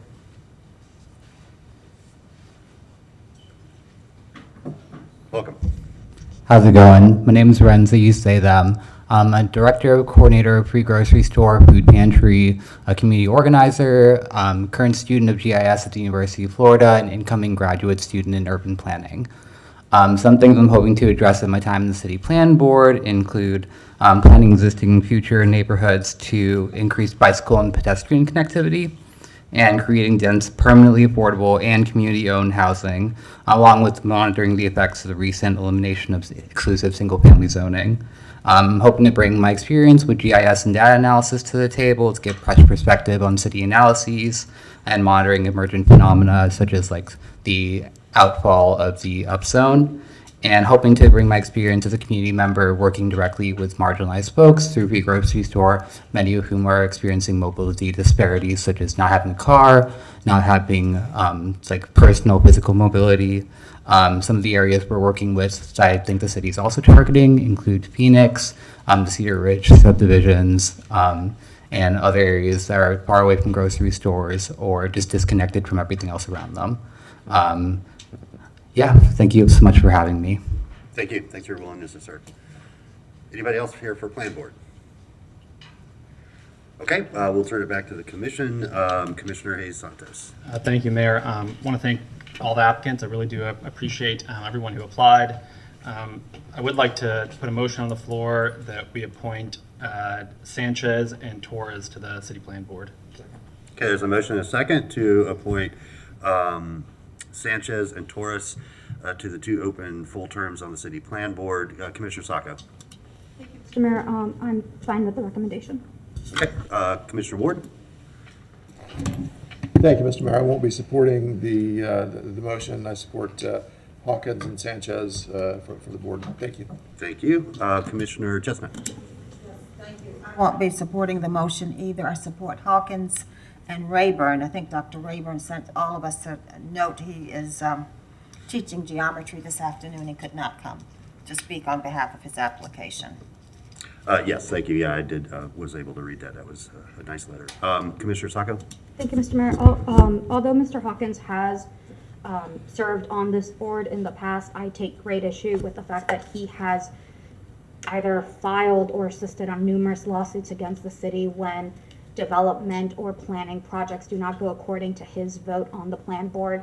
I cannot in good consciousness support someone who works against the interest of the city or really the decisions of the city and sues us counteractively after utilizing city staff time to really get more information, make it public record, and then file suit against us. I don't think that's an appropriate place for Mr. Hawkins on the board if that is going to be a continued pattern of his. I really admire his training and his education on the matter, but this is an appointment. And if we have a direction to take the city in, and we have a fiduciary duty to not endanger the city by putting people who work against its interests on our boards. Thank you. Thank you, Commissioner Duncan Walker. Thank you very much, Mr. Mayor. I actually I think I saw Mr. Hawkins kind of leaning forward like he may have wanted to say something, and I would like to yield at least a little bit of time, if it's appropriate, for him to come and say something prior to me making my statement. I welcome him to come forward if that is deemed appropriate at this time. Well, I think, Commissioner, he had an opportunity to share his thoughts with us about his candidacy. Okay. And so I think all the candidates were given that equal opportunity. Just true. I think you probably wanted to respond to that, but I will say this. I won't be supporting the motion on the floor either, and it's for a couple of reasons, to be honest with you. One of the things that has always concerned me, frankly, has been the applicant pool with regards to this particular committee off the top. But with the current applicants that we do have, I am in support of Thomas Hawkins and Michael Rayburn. And I want to kind of circle back to Mr. Hawkins, and I do hear Commissioner Sacco's concerns, but one of my experiences with Mr. Hawkins prior to even being a commissioner was that I had the opportunity to witness firsthand what I considered a level of fairness in being able to assess development issues with community in mind as well. And so I could really appreciate the ability to see both city and community at the same time. I think that having individuals who exemplify diversity in thought is something that is very, very important. And I can definitely appreciate him taking into consideration the needs of our neighbors in terms of what he does. So I'll be supporting Mr. Hawkins and Mr. Rayburn. Thank you very much. Commissioner Cheston. Yes, thank you. I'm trying to think of the case. It's a school board case that says that a person doesn't give up their rights at the schoolhouse door. And I want to say here that Mr. Hawkins is not giving up his rights as a citizen to comment or file suit or what have you just because he's on the plan board. I think he served us well. His experience is outstanding, and his training is outstanding. So, as I said, I won't be supporting this motion. I support Hawkins and Rayburn. Thank you, Commissioner. And that was, I forget who, but that was the Tinker case. I don't remember Tinker v. That's it. What? But it was a That's it. brother and sister that wore armbands to protest the it. Vietnam War. And we're told by the principal if they did, they would be suspended, and they did anyway. Two brave souls. Commissioner Ariola. Thank you, Mr. Mayor. I just want to thank everybody who applied and everyone who has served. It is not an easy task. It's always a difficult decision trying to fill these boards. And for me, it really comes down to I want to see some new blood on the plan board. There's going to be new blood on this commission. I think there should be new blood on the plan board. And that is not a disparagement to any service that's been given. I believe service rendered should always be appreciated. But as I've voted on a few boards, sometimes it's important to get some new members on, and I just want to appreciate everyone who's applied. Yeah, thank you. As so often is the case, we have an embarrassment of riches who are willing to serve and who have applied. So I want to thank everybody. This is of all of our citizen boards. This is the most demanding. There's no question, both in time and complexity of sort of items that come before them. And so no one enters this, I think, with any misunderstanding about the commitment that it's going to take. I think it is important to pursue diversity in all its forms, including diversity of age, diversity of their housing situation and sort of life experience. There are no bad candidates on this applicant pool. So I would encourage anybody who is not selected. We only have 2 openings this time to remain interested and reapply. So with that, we'll go ahead and vote on the motion, which is to appoint Sanchez and Torres to the 2 full terms that will expire on November 1st of 2025. All in favor of the motion signify by saying aye. Aye. All opposed? That motion passes 4-3 with Chestnut, Ward, and Duncan Walker in dissent. Okay, up next, Madam Clerk, we have the Development Review Board. There are 2 terms for the DRB. Term 1 expires November 1 of 23, and term 2 expires 11/1 of 24. There's 1 opening for each. For term 1, we have only 1 applicant. For term 2, we have 2 applicants, Rick Kane and Fraley Kraus. I will invite anybody who is an applicant for either of these terms to come up and introduce themselves. Oh, I'm sorry. Oh, term 3, yeah, okay, I didn't see the back. I apologize for that. And term 3, there's only 1 applicant, Brent Hartman, for the term expiring in 25. And so if any of those 4 applicants are here and would like to introduce themselves, I invite you up at this time. Anybody here for DRB?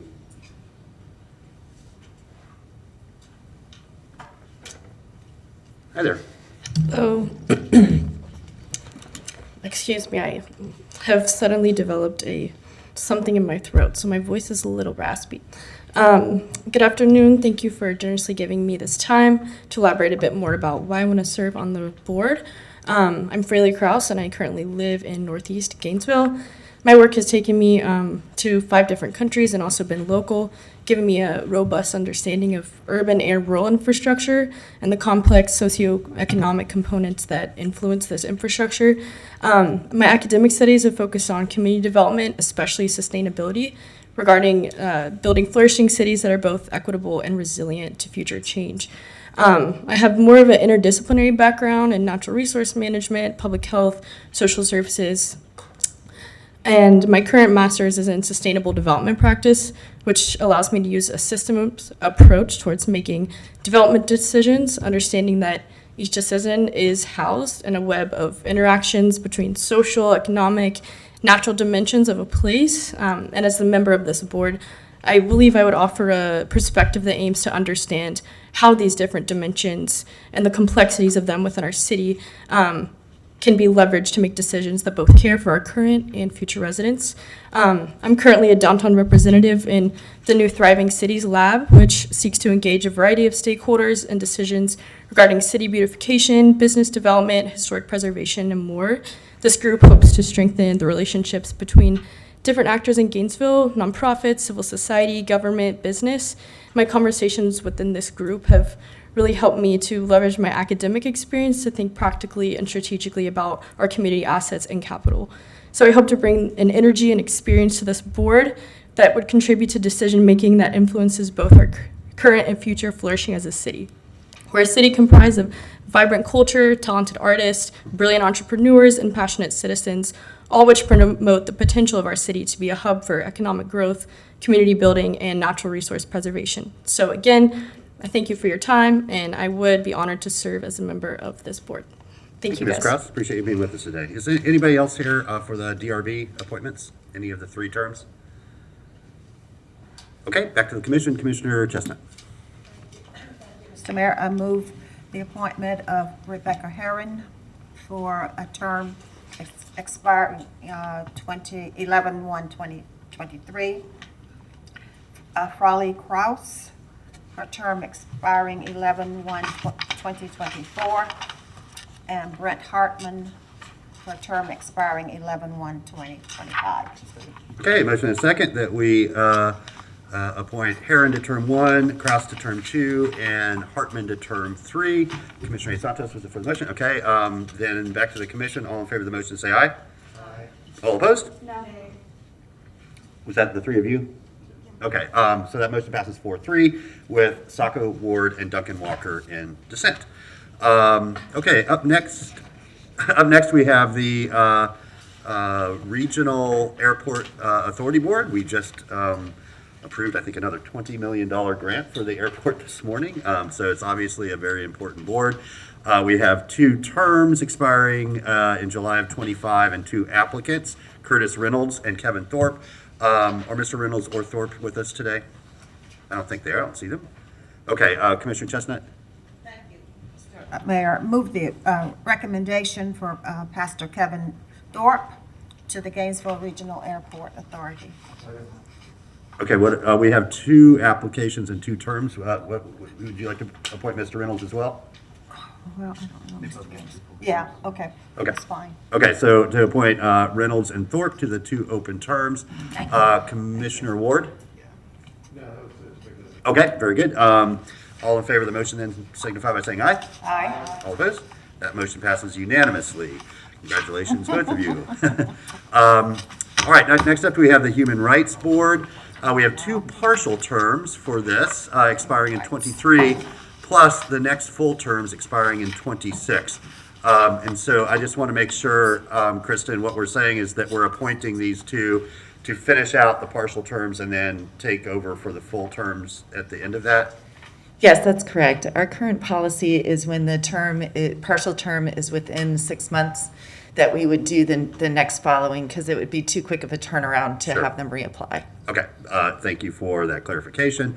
So we do have 2 applicants for these 2 terms, Rebecca Herron and Jonathan Stevens.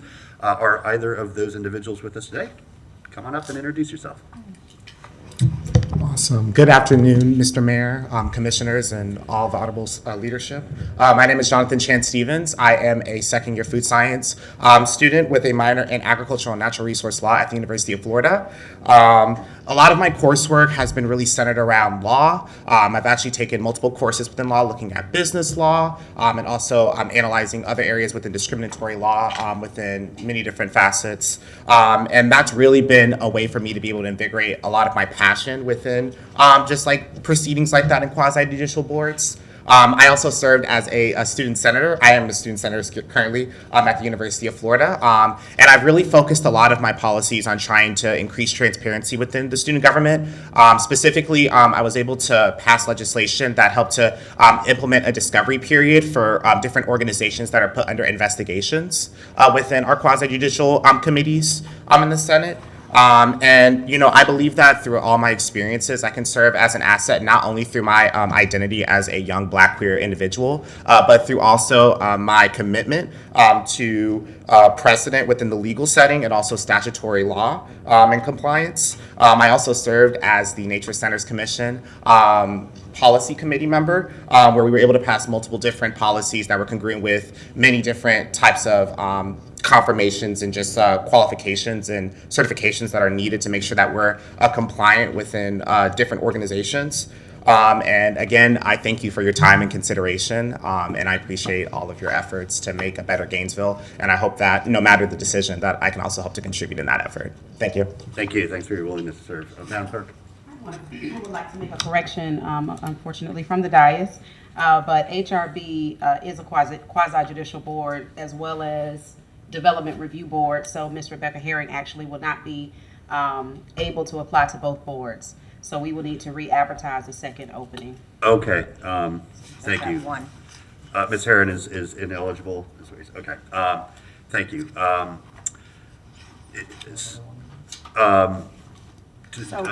DRB.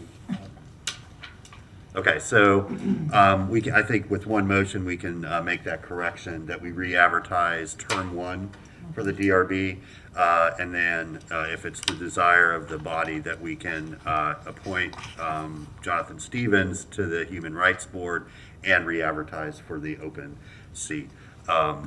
Commissioner Sacco? I move that we appoint Mr. Jonathan Stevens to the Human Rights Board, and that we re-advertise for the second position. I also move that we, Re-advertise for term 1. Re-advertise for term 1. For the Term 1 of the DRB. DRB. Okay, is there a second? Second. Motion and second that we appoint Stevens to the Human Rights Board and re-advertise for the second seat open on the Human Rights Board, as well as term 1 for the DRB. What, quick question. Could I have a quick Sorry, Commissioner? if I may, Mr. Mayor. Sure. If Ms. Herron was already on the DRB, we are reappointing her to the DRB so she can remain there as her single quasi-judicial posting.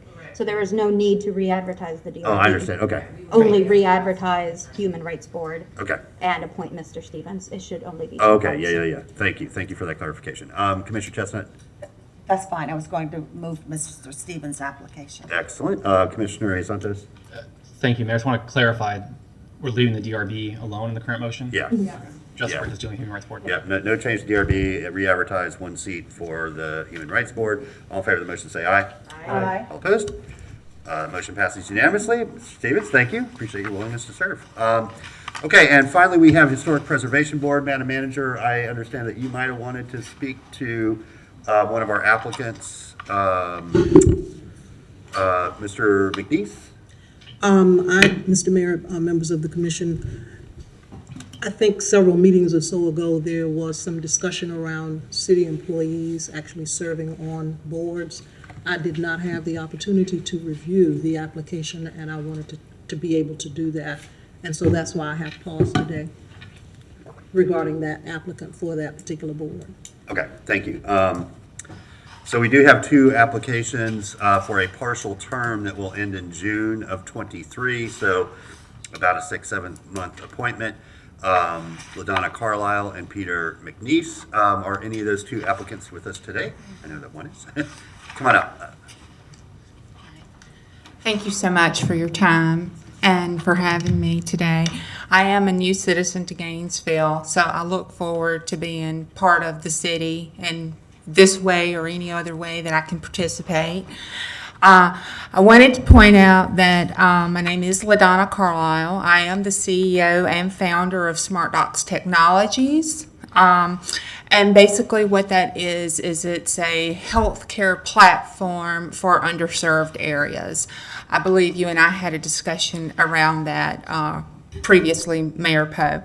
But my passion really is derived in historic properties. And as I told Miss Cynthia earlier today, it goes back several generations with my family. So I actually obtained certificates at Cornell University with sustainable historic preservation. I also have certificates with the U.S. Department of Interior on heritage documentation programs, and I served as an intern with the Advisory Council of Historic Preservation in Washington, D.C. I was privileged enough to live in Alexandria, Virginia, where historic properties were very well maintained and kept up to immaculate conditions. And I would love to see what I could do here in the city of Gainesville as well. As we all know, a foundation in historic preservation is by identifying exactly what historic preservation is and its associated laws, which is why I think we're all here today. But I would love to have the opportunity to serve on the board. I feel like that I can definitely bring some expertise to the table. With being the CEO and founder of SmartDocs Technologies, strategic planning, management leadership is all within my realm of expertise. And I welcome any questions that anyone may have for me. And again, thank you so much for your time. Thank you so much. Mr. McNeese?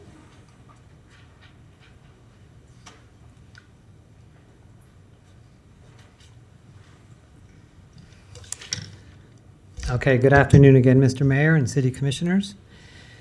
My name is Pete McNeese, and I'm seeking to fill the vacant position on the Historic Preservation Board. I'm a licensed professional engineer, a certified building contractor, and have been a real estate broker for over 20 years. I believe that that combination of skills makes me ideally suited for this position. As a lifelong Gainesville resident, I care deeply about this community and am increasingly allocating my free time to the service of others. I feel like I'm uniquely qualified to serve on this board because I've spent the better part of the last 15 years of my professional life working with the Historic Preservation Board in my capacity as Director of Development at Trimark Properties.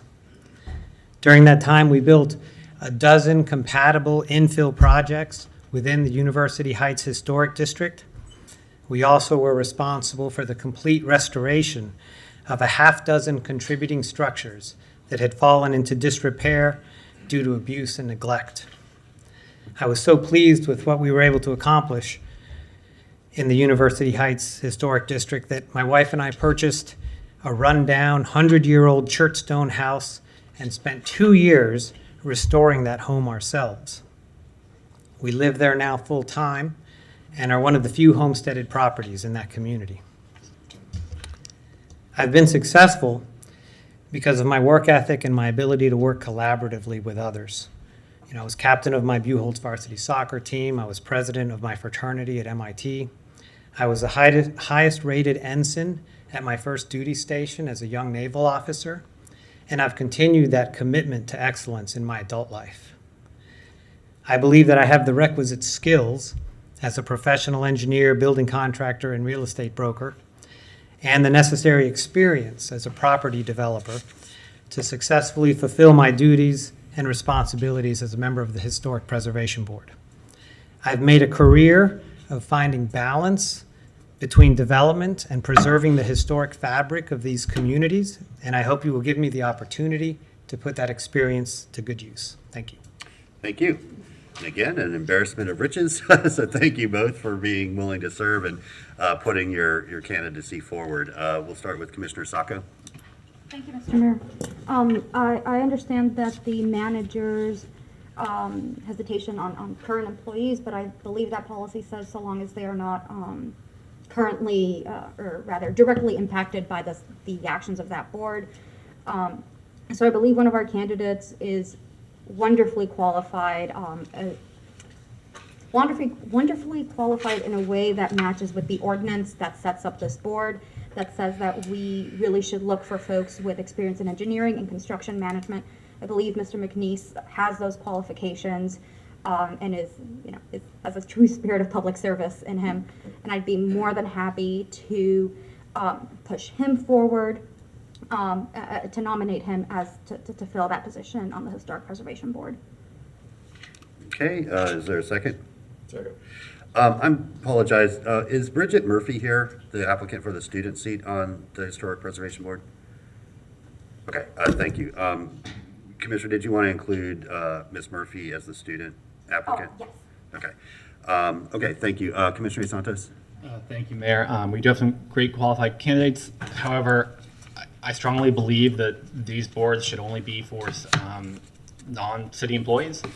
I think these are supposed to be for residents. When you're a city employee, there are different things you have, and this board or this applicant will interact with different activities. And one, for example, is the center we have just right over here. The Delma Bolton. Delma Bolton Center is one. It's a Wild Spaces project, but also we go before the Historic Preservation Board. I won't support the motion. I also think that we should put in force a policy that we don't have current city employees serve on any boards except for the employee pension boards. I just think it's ripe for creating weird conflicts within city government. Thank you, Mayor. Thank you. Commissioner Duncan Walker. Thank you very much, Mr. Mayor. I also will not be able to support the motion. I certainly appreciate Mr. McNeese's application as well as Ms. Carlisle's. My concern actually emanates from a slightly different space. I want to make sure that staff understands the need not to usurp proper process. And it sounds like the manager had put forth a certain process that was not going to happen here.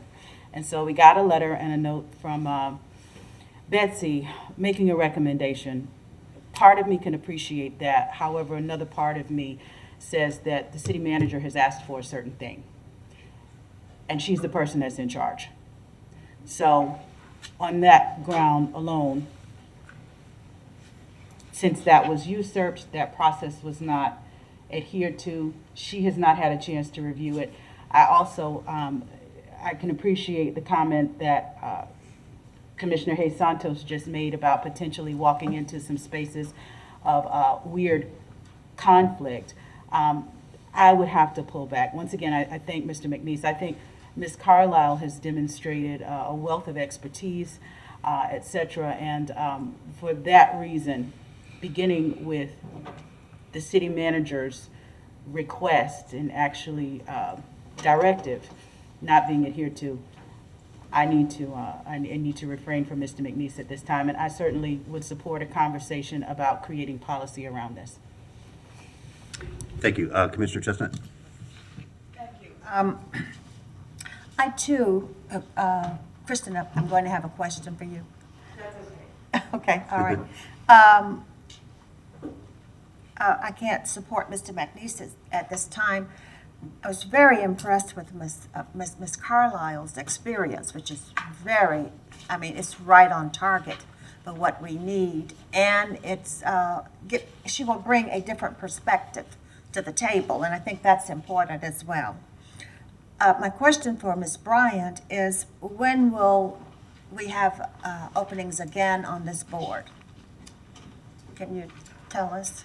I don't have. Okay. The liaison is here. Do you have the term end dates? I don't have the term That's end okay. dates in front of me, but they do cycle pretty regularly. Okay, So, all right. Thank you. Well, anyway, thank you. Absolutely. So I will not be supporting Mr. McNeese at this time. Okay, thank you. Commissioner Saka? Thank you, Mr. Mayor. If we cannot really support Mr. McNeese, then I will request that we re-advertise. Although Ms.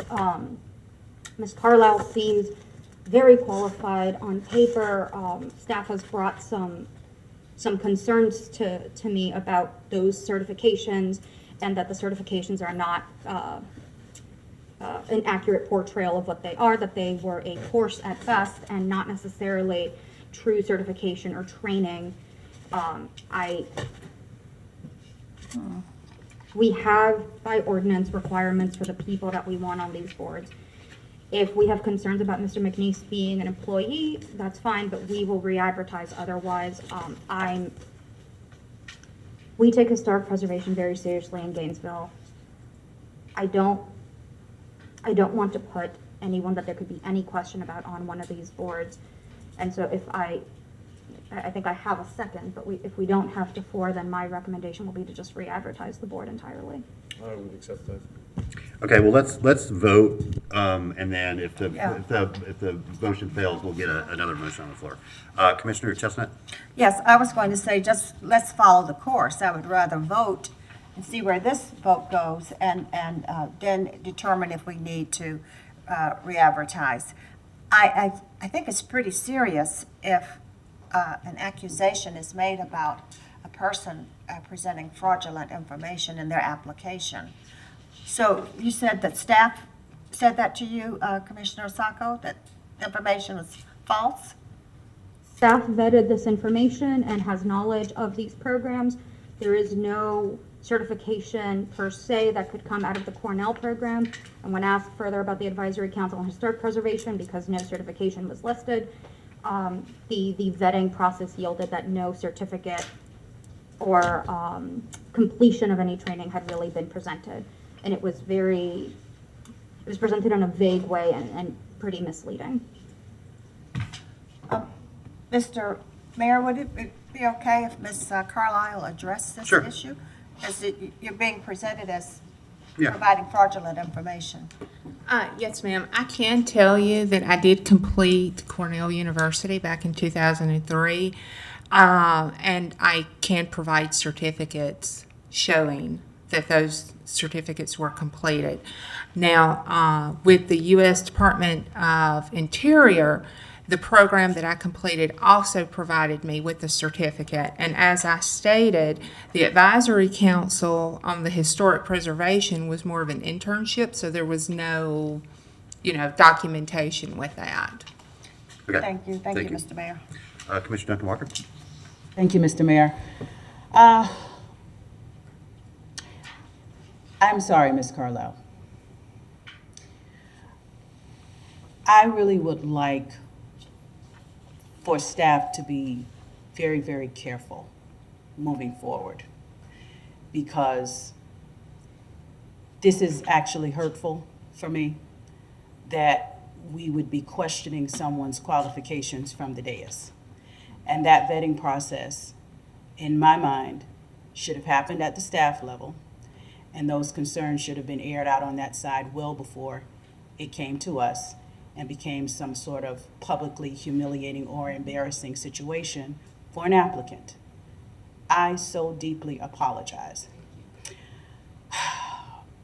I want us to do this better.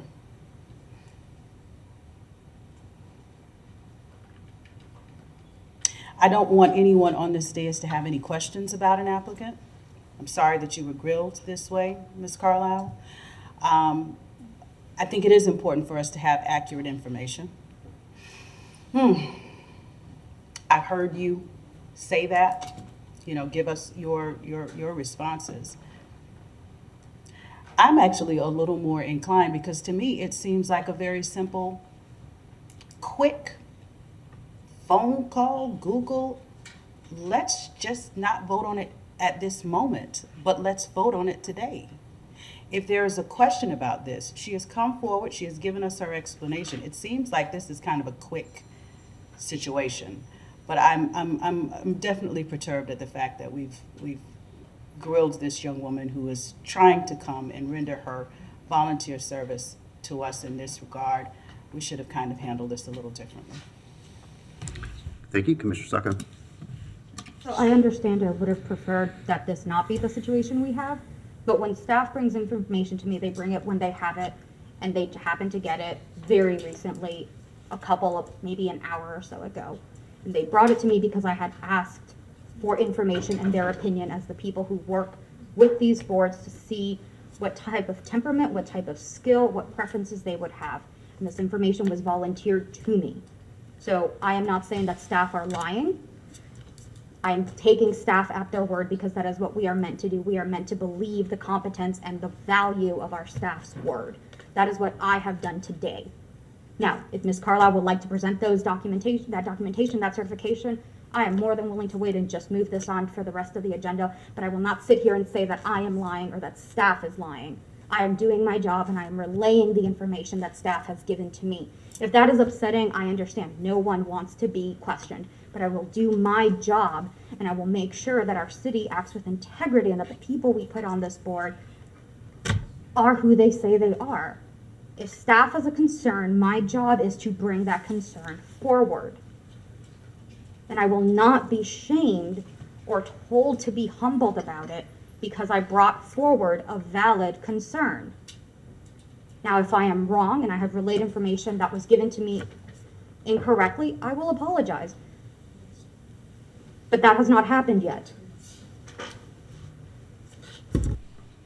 Commissioner Jessup. Thank you. Mr. Mayor, I think the mature thing to do in this instance is to have staff come forward.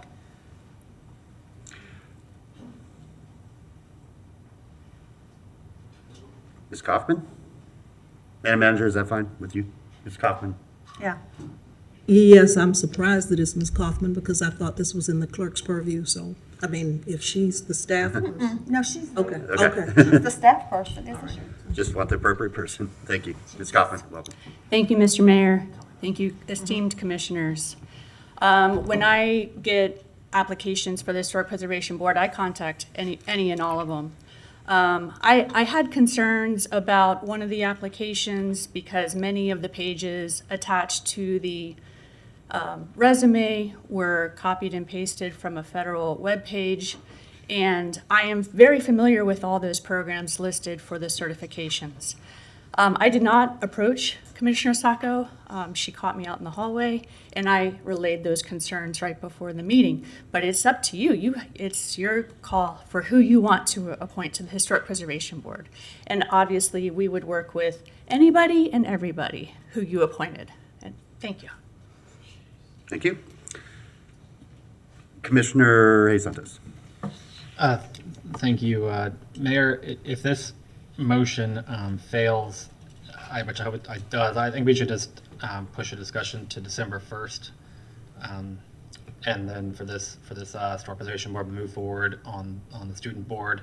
I also think we should direct to the city staff to create a policy that employees won't serve on these boards except for the employee pension boards. Thank you, Mayor. Thank you, Commissioner Ariola.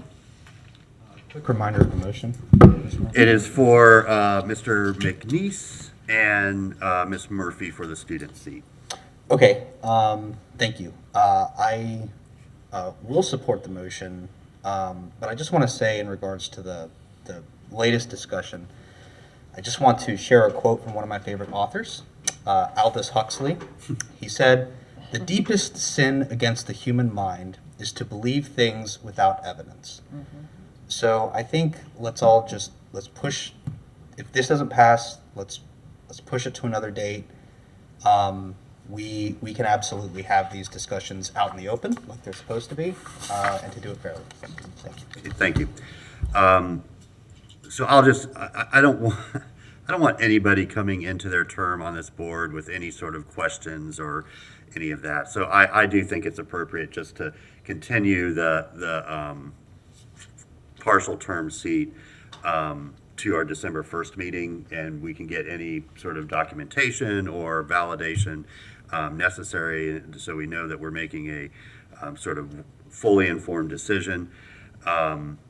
I also want to just comment that I do agree with a policy that employees will not serve on advisory boards. That's really, to me, meant to be for folks external to the organization to bring a sort of broader set of perspectives to us.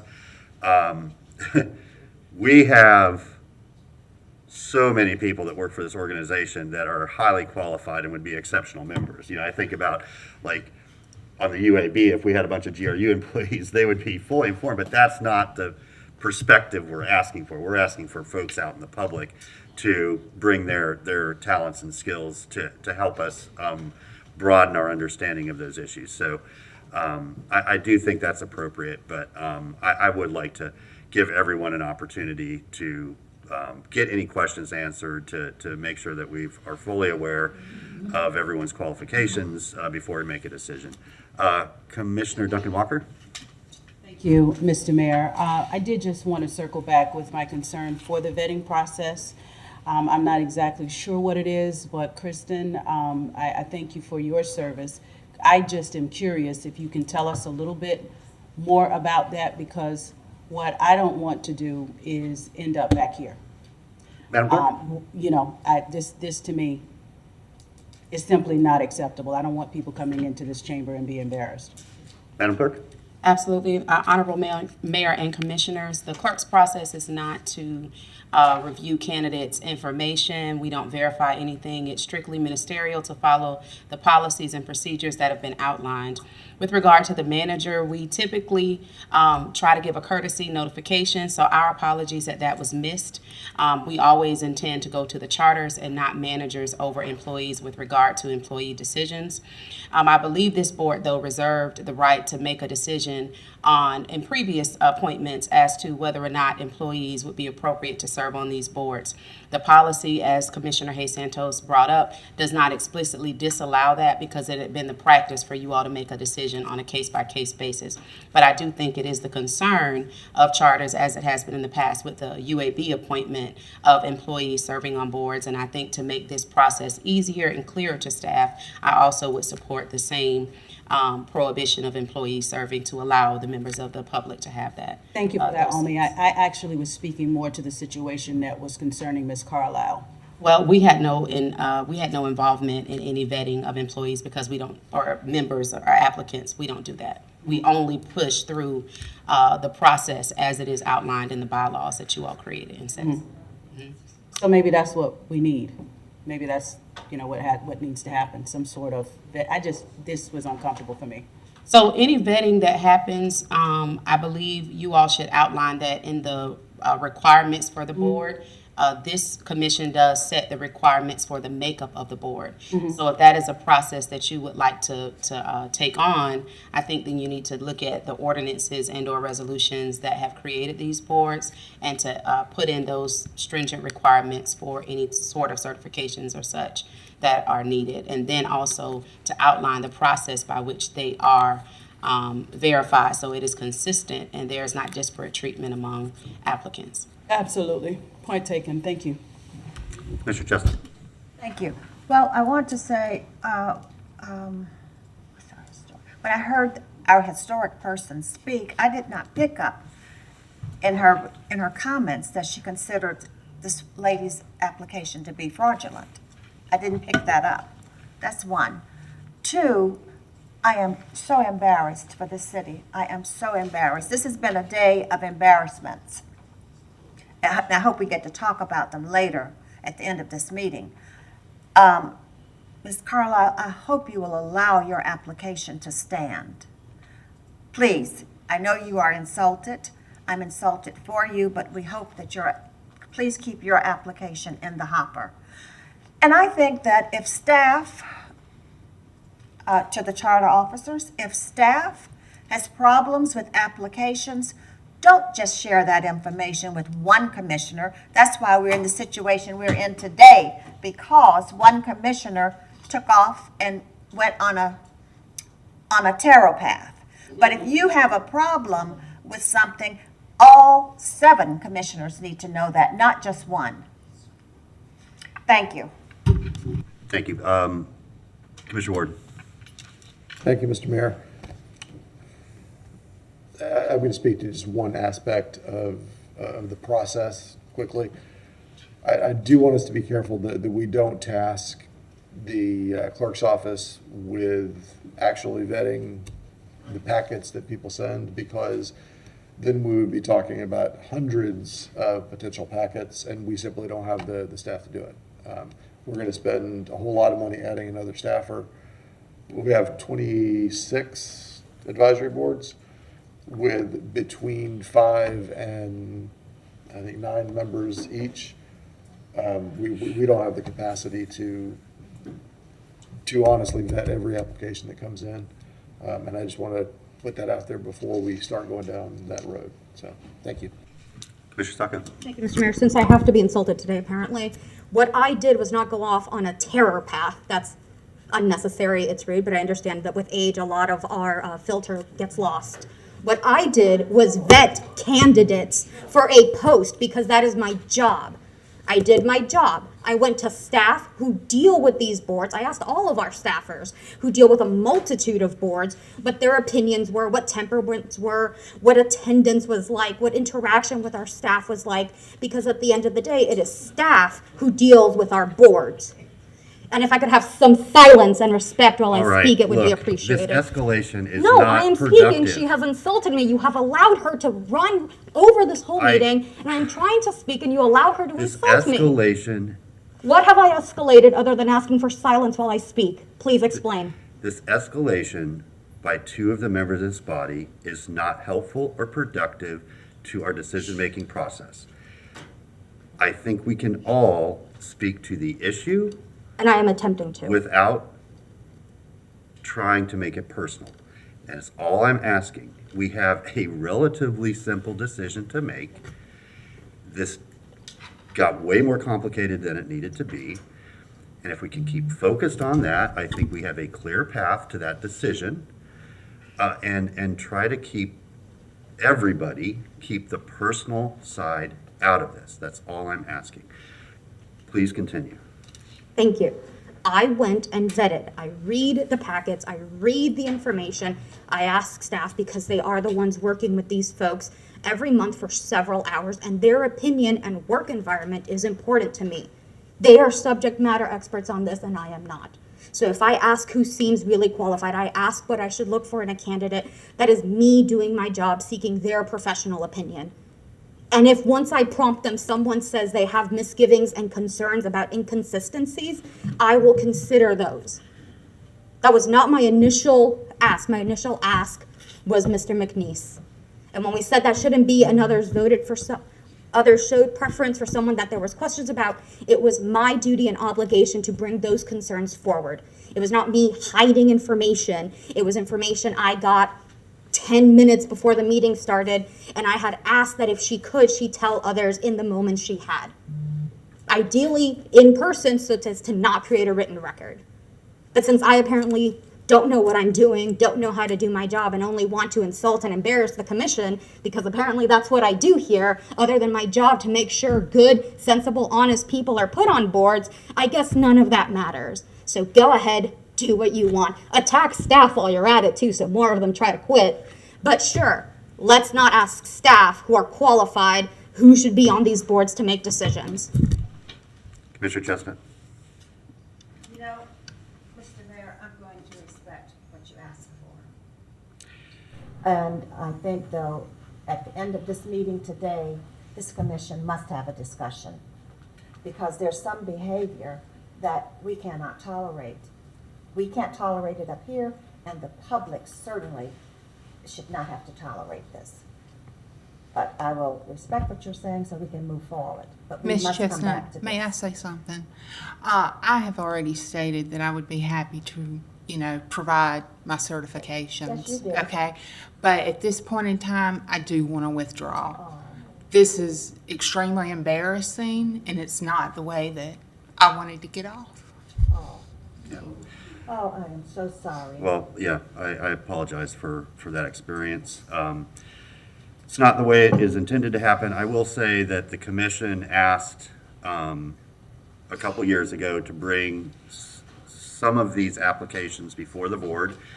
These used to all be done, sort of with a ballot beforehand, and, the results, as you all know, we get the electronic copies and we vote, and the results are just put on consent for most of our boards. But the commission determined that there are certain boards that have a certain import and significance that we wanted them to come before us at the meetings, for candidates to introduce themselves, for us to ask questions of candidates, including their qualifications.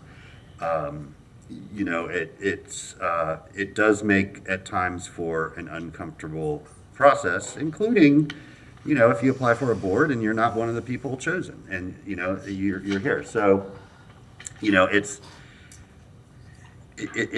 an unfortunate byproduct of the system that we've chosen, but it was done to add greater transparency and greater opportunity for the public to sort of interact with the commission in these important roles. The next commission could decide if that's something they want to continue or not. Currently, the motion is to appoint Mr. McNeese and Ms. Murphy to these roles. Ms. Carlisle has indicated she's withdrawing her candidacy for the Historic Preservation Board. I think she wants to reconsider. Okay, Ms. Beatty? Yes, I'd like to speak to this motion. I'd like to speak to what's just transpired. First of all, commissioners, you don't know your roles. The city manager has been cut out of this. As I understand your roles, you're not supposed to be interacting with staff like that. You're supposed to go to the city manager. If you have questions, it's not up to you to go individually to staff. City manager looks like she was blindsided. She didn't know any of this. If you had a question about this, you ought to have gone to her and let her deal with her staff. I believe that's your role. Your role is only to manage the 6 charters that you hire. It is not to go to staff, and that's part of the problem that's been happening here, because and you hear people say, well, I've got 7 managers, or who wants to work for 7 managers? It's because you all do not understand that your power is in the vote of the board, and the only thing you can do is go to the city manager, and not to tell her what to do, but if you need information, you go to her. And then I guess she can say if she wants you to go directly. But I think you have violated the process. None of you are calling out the process. This is how we've devolved. You have hurt the city over years and years because you keep assuming unto yourselves, most of you, I won't say all of you, power that you don't have. And doing this, you feel like you're being attacked, Commissioner Sacco, but I think you really did step over the line. And it is, the allegations you made, I think that we're about to lose somebody who would have been very valuable on this board. And also to Mr. McNeese, if I understand he works with Wild Spaces, maybe he should get, as a staff member, he should have more involvement, because obviously he also has a lot of expertise that would be helpful on the Historic Preservation Board. So if he can't be on the board, I think it's more appropriate for him to be on as staff in some kind of role. And certainly I hope Ms. Carlisle reconsiders, and you all, you need to apologize to your city manager for overstepping. You need to apologize to a lot of your charters, because I think this is what you do all the time. But Ms. Carlisle also deserves an apology, and shame on you all. Well, no, not on the ones that have spoken up. Okay, anybody else to this motion? Okay, we're going to turn back for a vote on the motion. I'm going to split these, so let's take up the appointment of Bridget Murphy to the student seat first. All in favor of the motion say aye. Aye. All opposed? Motion passes unanimously. Next is for Mr. McNeese for the partial term ending in 23. All in favor of that motion say aye. Aye. All opposed? No. No. Okay, that motion does fail 4-3. I guess the ayes were Hayes. I voted for Mr. McNeese. Okay, so Ariel, Sacco, and Ward for Mr. McNeese. Okay, so those were the ayes, Madam Clerk. The rest of us were in dissent. Commissioner Hayes-Santos? Thank you, Mayor. I move that we continue the discussion of the Historic Preservation Board to the December 1st meeting. That then we also direct staff for new policy that city employees won't serve on advisory boards except for the employee pension boards. Okay, is there a second? And health boards, I guess, yeah. Is there a second to that motion? Second.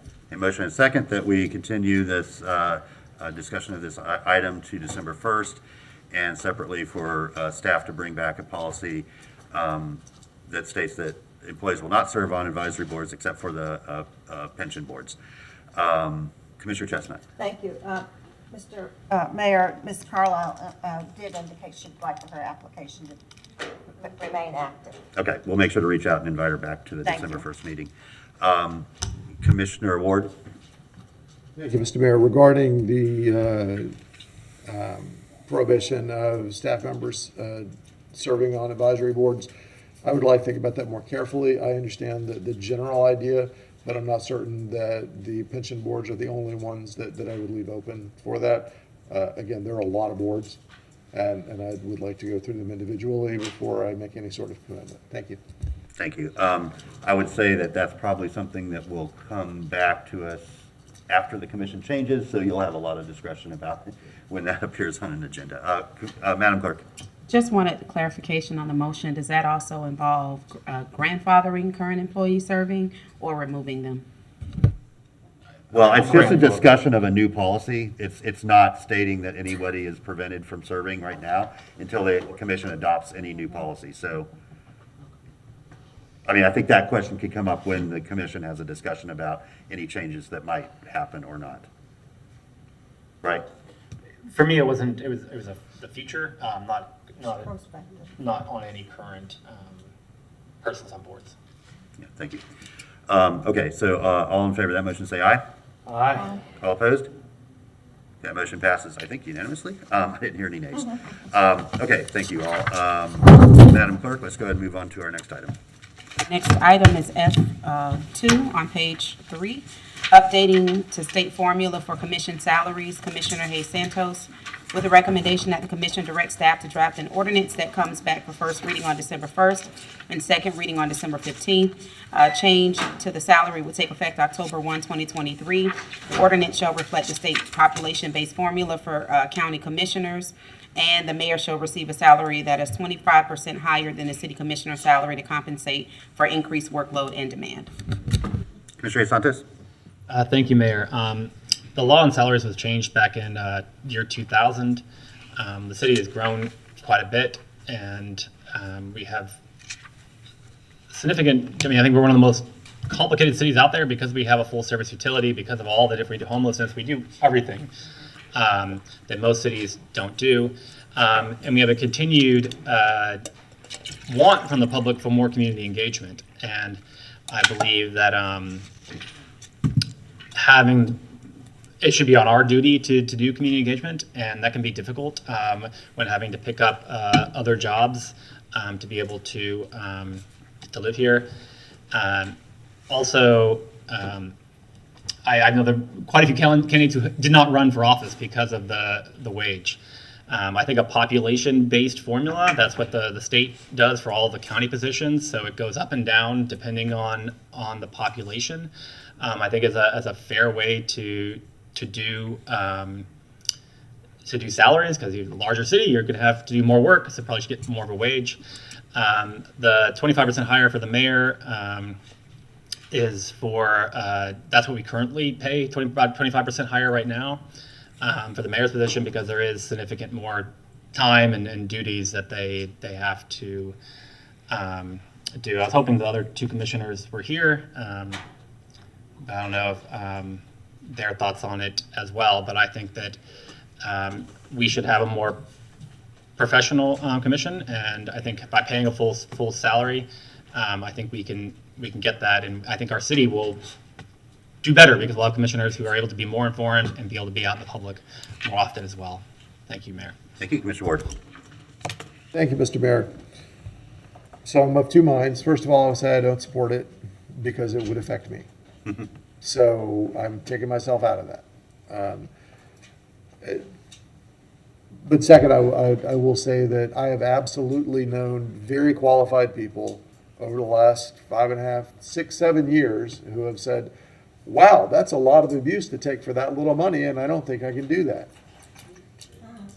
And I think anybody who's watched these meetings is fully aware of that. But regardless of the meetings themselves, the truth is that there are weeks where we have 20 hours worth of meetings, just meetings, sitting right up here. And it has been that way, looking back since before I was a commissioner, back into the Brady administration.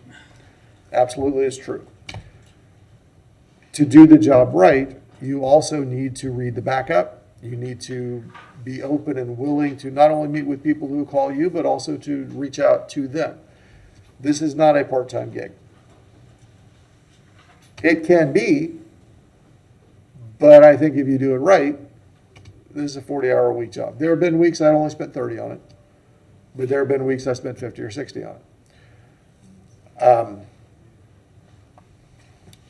Regardless of what anybody thinks it ought to be, that's the reality of it.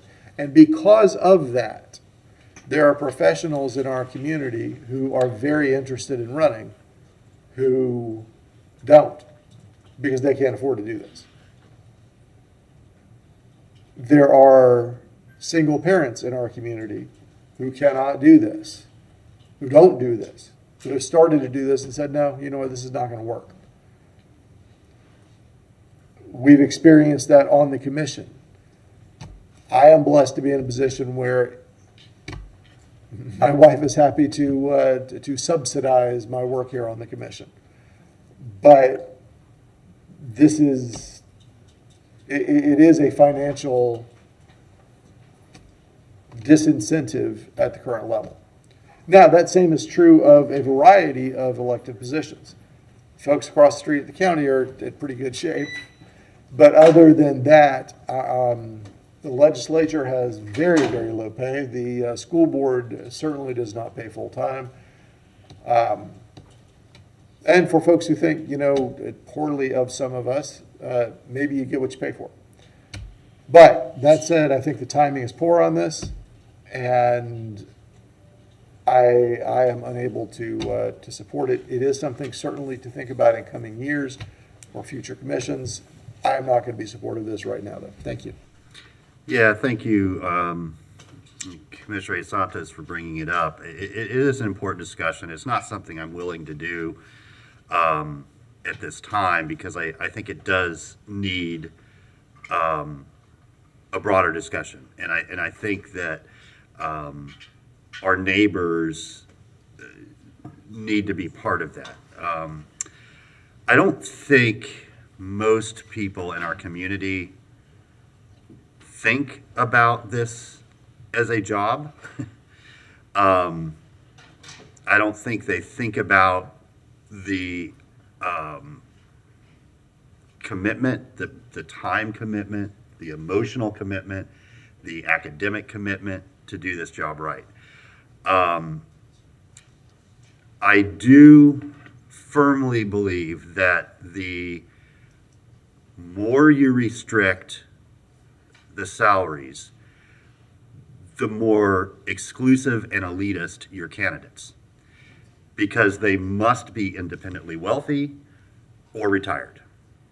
Well, I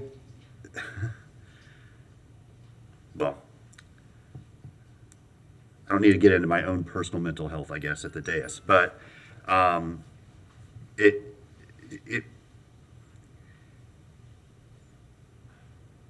it was not healthy for me to hold a full-time job and try to be mayor.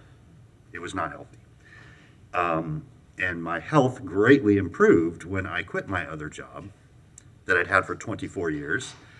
And I loved doing. But it's put an incredible financial hardship on my family. I mean, we've dipped significantly into my retirement just to keep paying our mortgage and, all the other expenses that we have.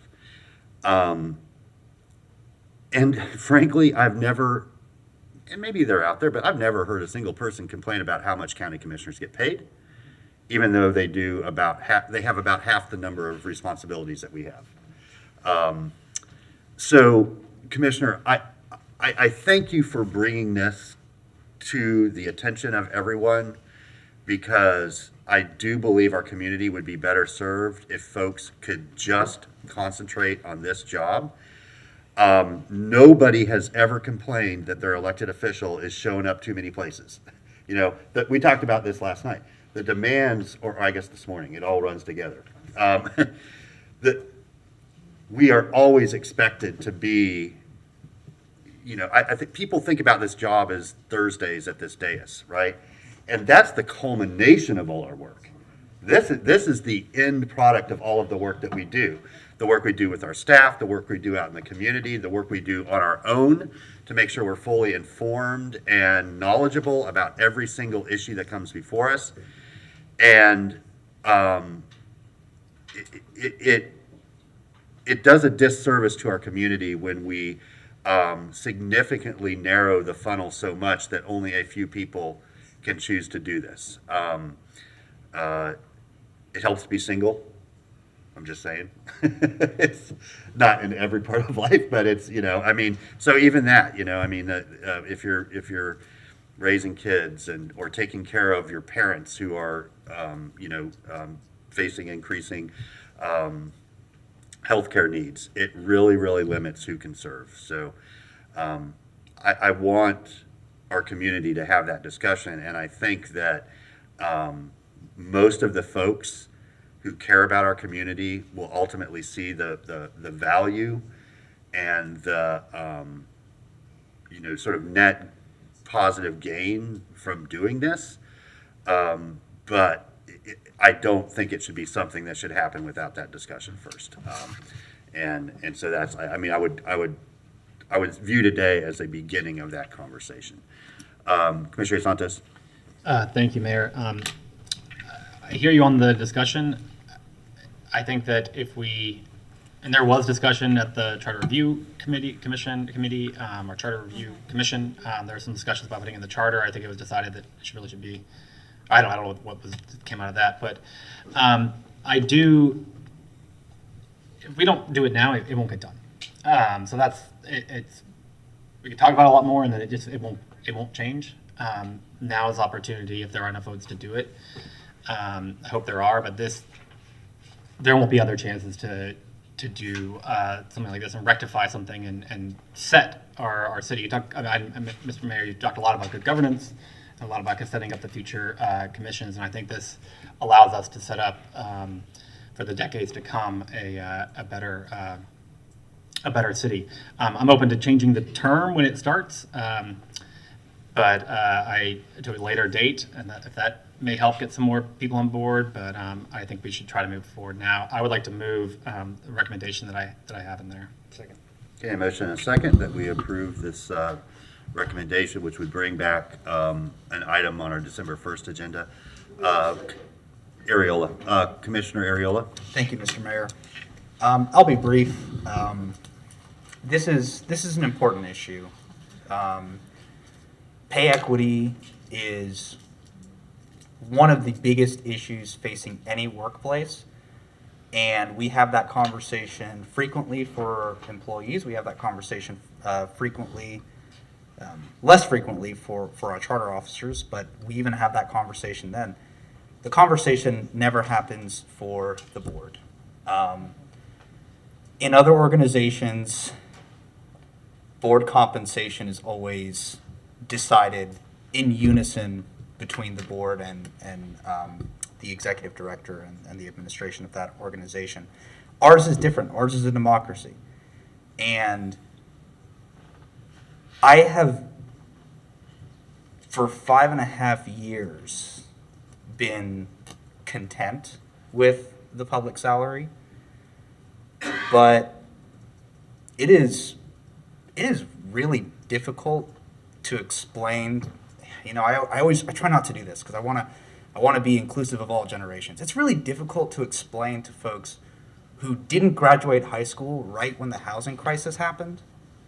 Like, it crashed right as we got our diplomas. No jobs. We all got loaded up with student debt. And we're still expected, my generation is still expected to enter a workforce with salaries that haven't kept up, while the cost of goods and housing has gone up exponentially.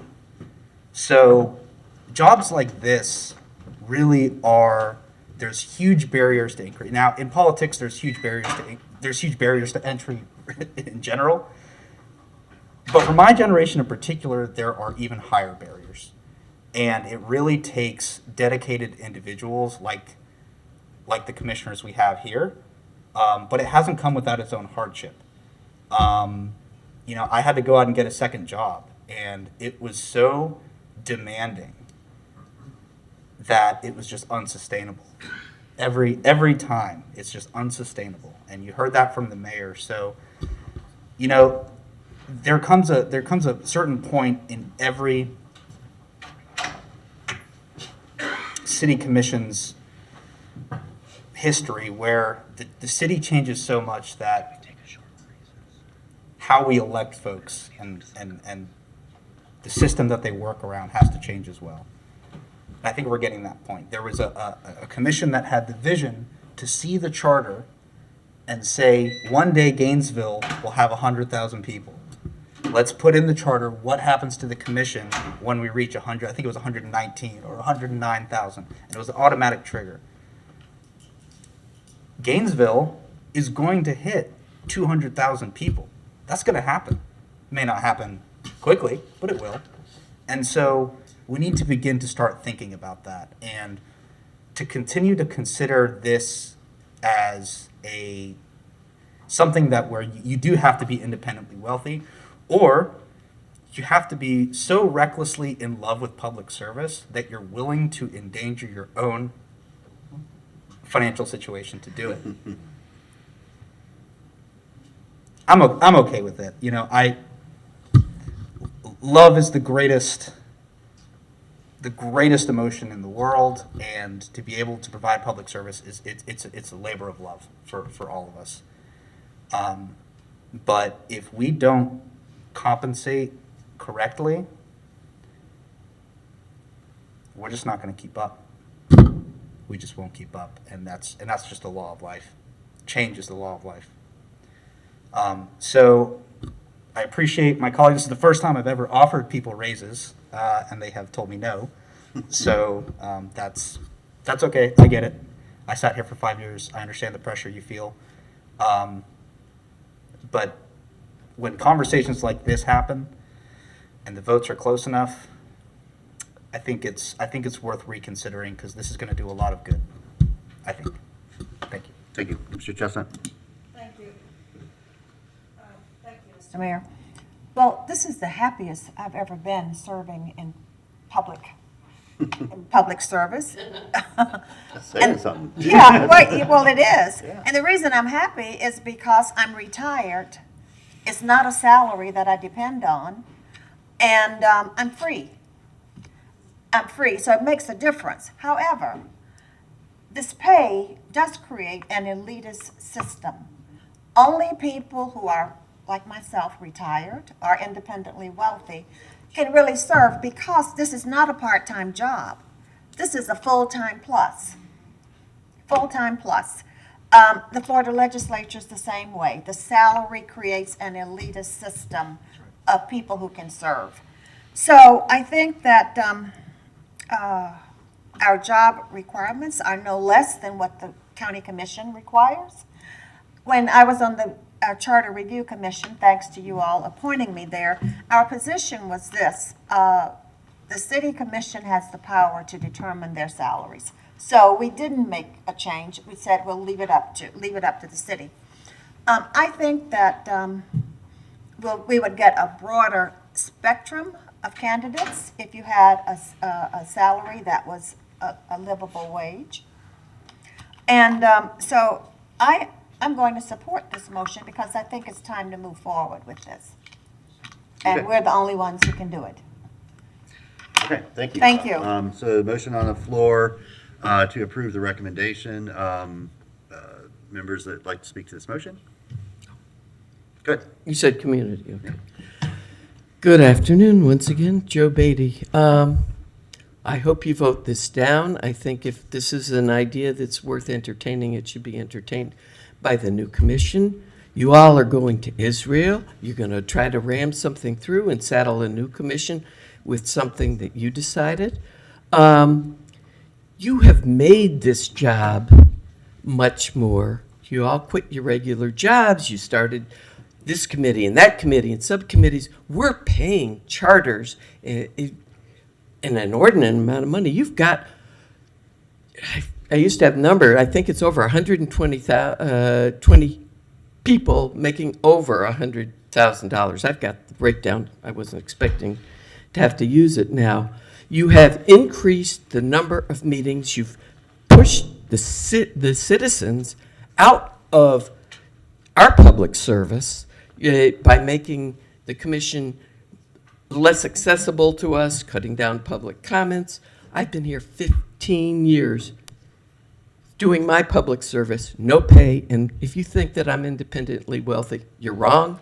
This has cost us a lot of money. Fortunately, my husband's been supportive of that, but there are a lot of us that give in lots of different ways. This is not a job. The number of times I heard the word job come out of your mouths. This is supposed to be public service. It is supposed to be a part-time job, a part-time position. You were not elected to micromanage, legislate from the dais, ignore what your advisory boards say, ignore what your charters say. You've got paid professionals that you're paying very well. You don't even allow them to do their jobs. You've increased the number of meetings, and I have to go, in like 2018, 17, it was something like 100. I've made a spreadsheet of them. And now I think there are over 300. The public can't observe. You go and you do one-on-ones, and it's a public meeting, so you can talk to each other and make your plans. You come in here, you put everything on the consent agenda, and there's a reason. This is not supposed to be full-time, and you get people with different orientations. And now, you're just all running the table on the zoning. Now you want to put this on with the pay. I just think you don't make decisions based on true objective investigation in that. And, you need to look at yourselves. There's a lot of reasons people don't want to serve. And some of it is because of how dysfunctional you are and how you've made it and the control. And you've taken us out of the process. You cut down citizen comments. Please, Commissioner Chestnut, with all due respect, I hope you change your vote. I hope that there are 4 votes to not do this now. He's on his way to Israel, and this is what he wants to leave us with. Thank you. Thank you, Ms. Beatty. Anybody else speak to this motion?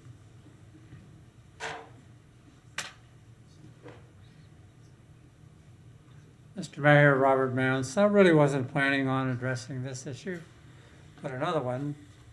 But as a former political science student at UF under Manning Dowler, I certainly appreciate the need to have public officials who can serve without undue pressure from the wealthy or the developer or special interest and be independent. And the way to do that is to, pay them for their time, a proper wage. There's all kinds of things we can complain about. That's not one of them. I would support the motion.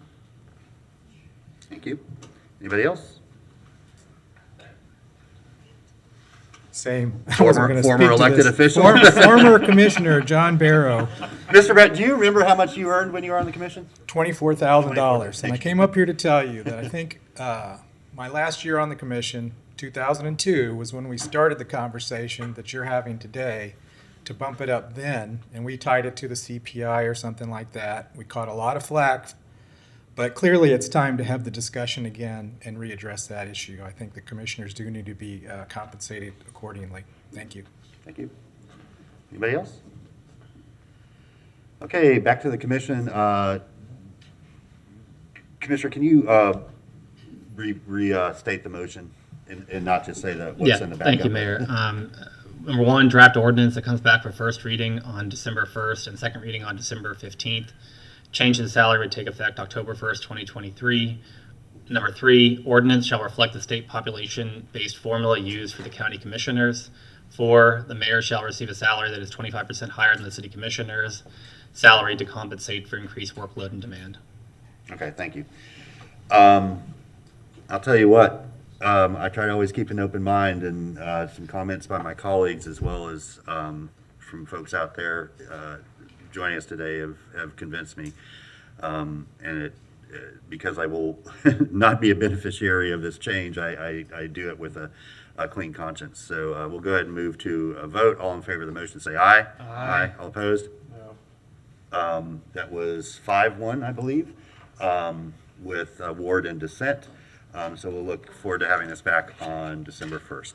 I'm going to take a brief recess. And we'll reconvene at 3 o'clock.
Going to call back to order Commissioner Hayes-Santos. Thank you. Mayor, I would move that we continue all items that have not been heard today to November 29th special meeting, and that we adjourn and then re-adjourn at 5 o'clock to hear U1 and U2. Okay, there's a motion to schedule.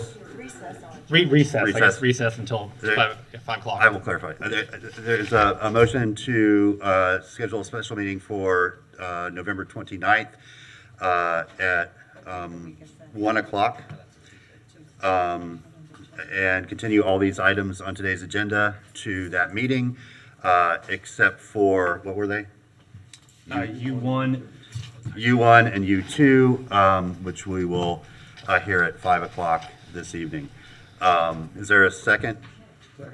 Motion and a second. All in favor of the motion say aye. Aye. All opposed?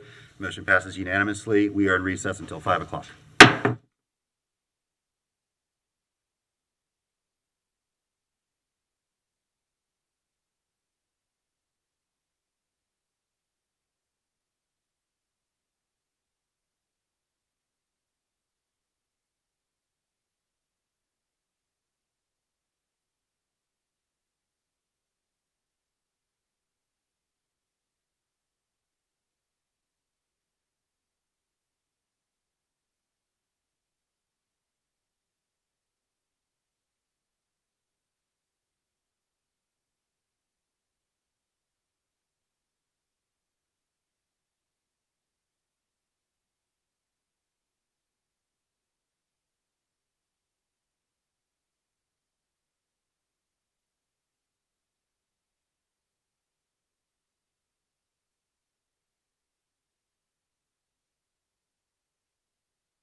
I don't think we have 4.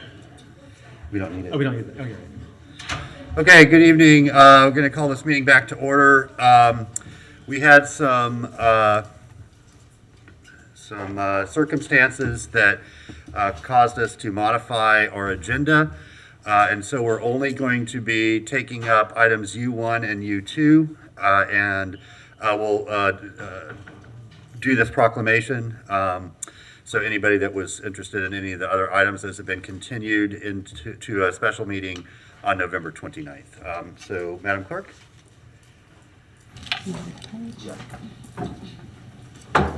Our first item this evening is the Pledge of Allegiance.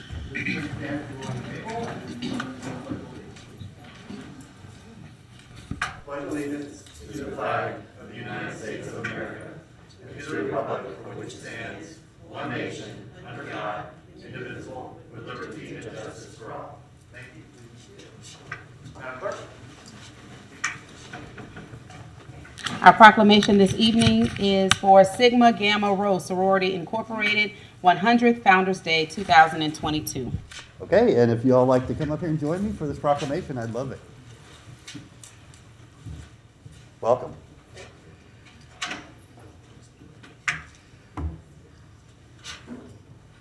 All right, whereas Sigma Gamma Rho Sorority Incorporated celebrates 100 years since its founding on November 12, 1922 at Butler University in Indianapolis, Indiana. And whereas the ladies of Sigma Gamma Rho Sorority Incorporated believe in the improvement of the people through greater service, greater progress. And whereas Sigma Gamma Rho Sorority Incorporated visualizes a world in which all women and their families reach their full potential in all aspects of life and are able to create unlimited opportunities for future generations. And whereas Sigma Gamma Rho Sorority Incorporated continues to enhance the quality of life for women and their families in the U.S. and globally through community service, civil, and social action. And whereas Sigma Gamma Rho Sorority Incorporated continues to provide education and extracurricular scholarships to youth K through 12. And whereas the local Eta Phi Sigma chapter of Sigma Gamma Rho Sorority Incorporated provides such services on a local level in Gainesville, Florida. Now, therefore, I, Lauren Poe, by the authority vested in me as the mayor of the city of Gainesville, do hereby proclaim November 12th, 2022 as Sigma Gamma Rho Sorority Incorporated 100th Founders Day in the city of Gainesville and invite all of our neighbors to join me in celebrating this momentous moment. In witness whereof, I have hereunto set my hand and caused to be affixed the official seal of the city of Gainesville, Florida, this 28th day of March, 2022. Thank you so much, and please say a few words.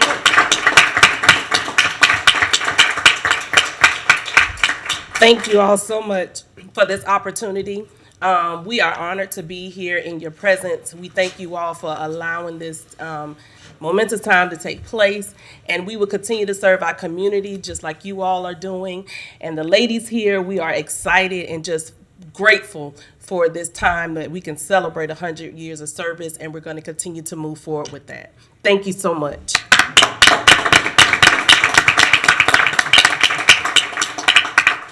All right, thank you. Madam Clerk? Next item is U1, resolution to support talent acquisition of radios from Motorola Solutions Incorporated. A resolution of the City of Gainesville, Florida that confirms a need for the acquisition of equipment from Motorola Solutions Incorporated and adding an immediate effective date. Okay, thank you. Commissioner Hayes-Santos? Thank you, Mayor. I move resolution 2022-714. Motion second to adopt the proposed resolution. Anybody signed up to speak to this item? Okay, roll call vote. Commissioner Sacco is absent. Commissioner Hayes-Santos. Aye. Commissioner Ward. Aye. Commissioner Ariola. Aye. Commissioner Chestnut. Aye. Commissioner Duncan Walker. Aye. And Mayor Poe. Aye, that motion passes unanimously. Next item, please.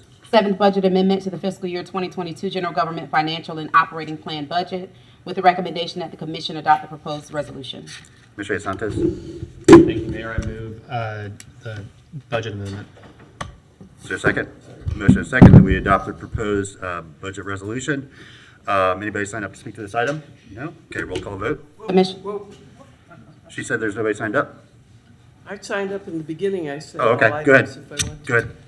I just want to make a comment that it would be really nice for your constituents if, when you're doing a resolution, you don't just ram through it and you maybe tell the public out there, the people that elected you for whom you serve, what's going on, and explain, at least, in a couple of sentences, what you're doing. You just ram through the consent agenda, you ram through everything, and nobody knows, and that's not right. Thank you. Thank you. Was that to this item? No? Okay. Okay, thank you. Back to the commission. It's a roll call vote. Commissioner Ward. Aye. Commissioner Chestnut. Aye. Commissioner Sacco is absent. Commissioner Duncan Walker. Aye. Commissioner Ariola. Aye. Commissioner Hayes-Santos. Aye. And Mayor Poe. Aye, that motion passes unanimously. That is the end of our business. This meeting is adjourned. No, we only continued those two items.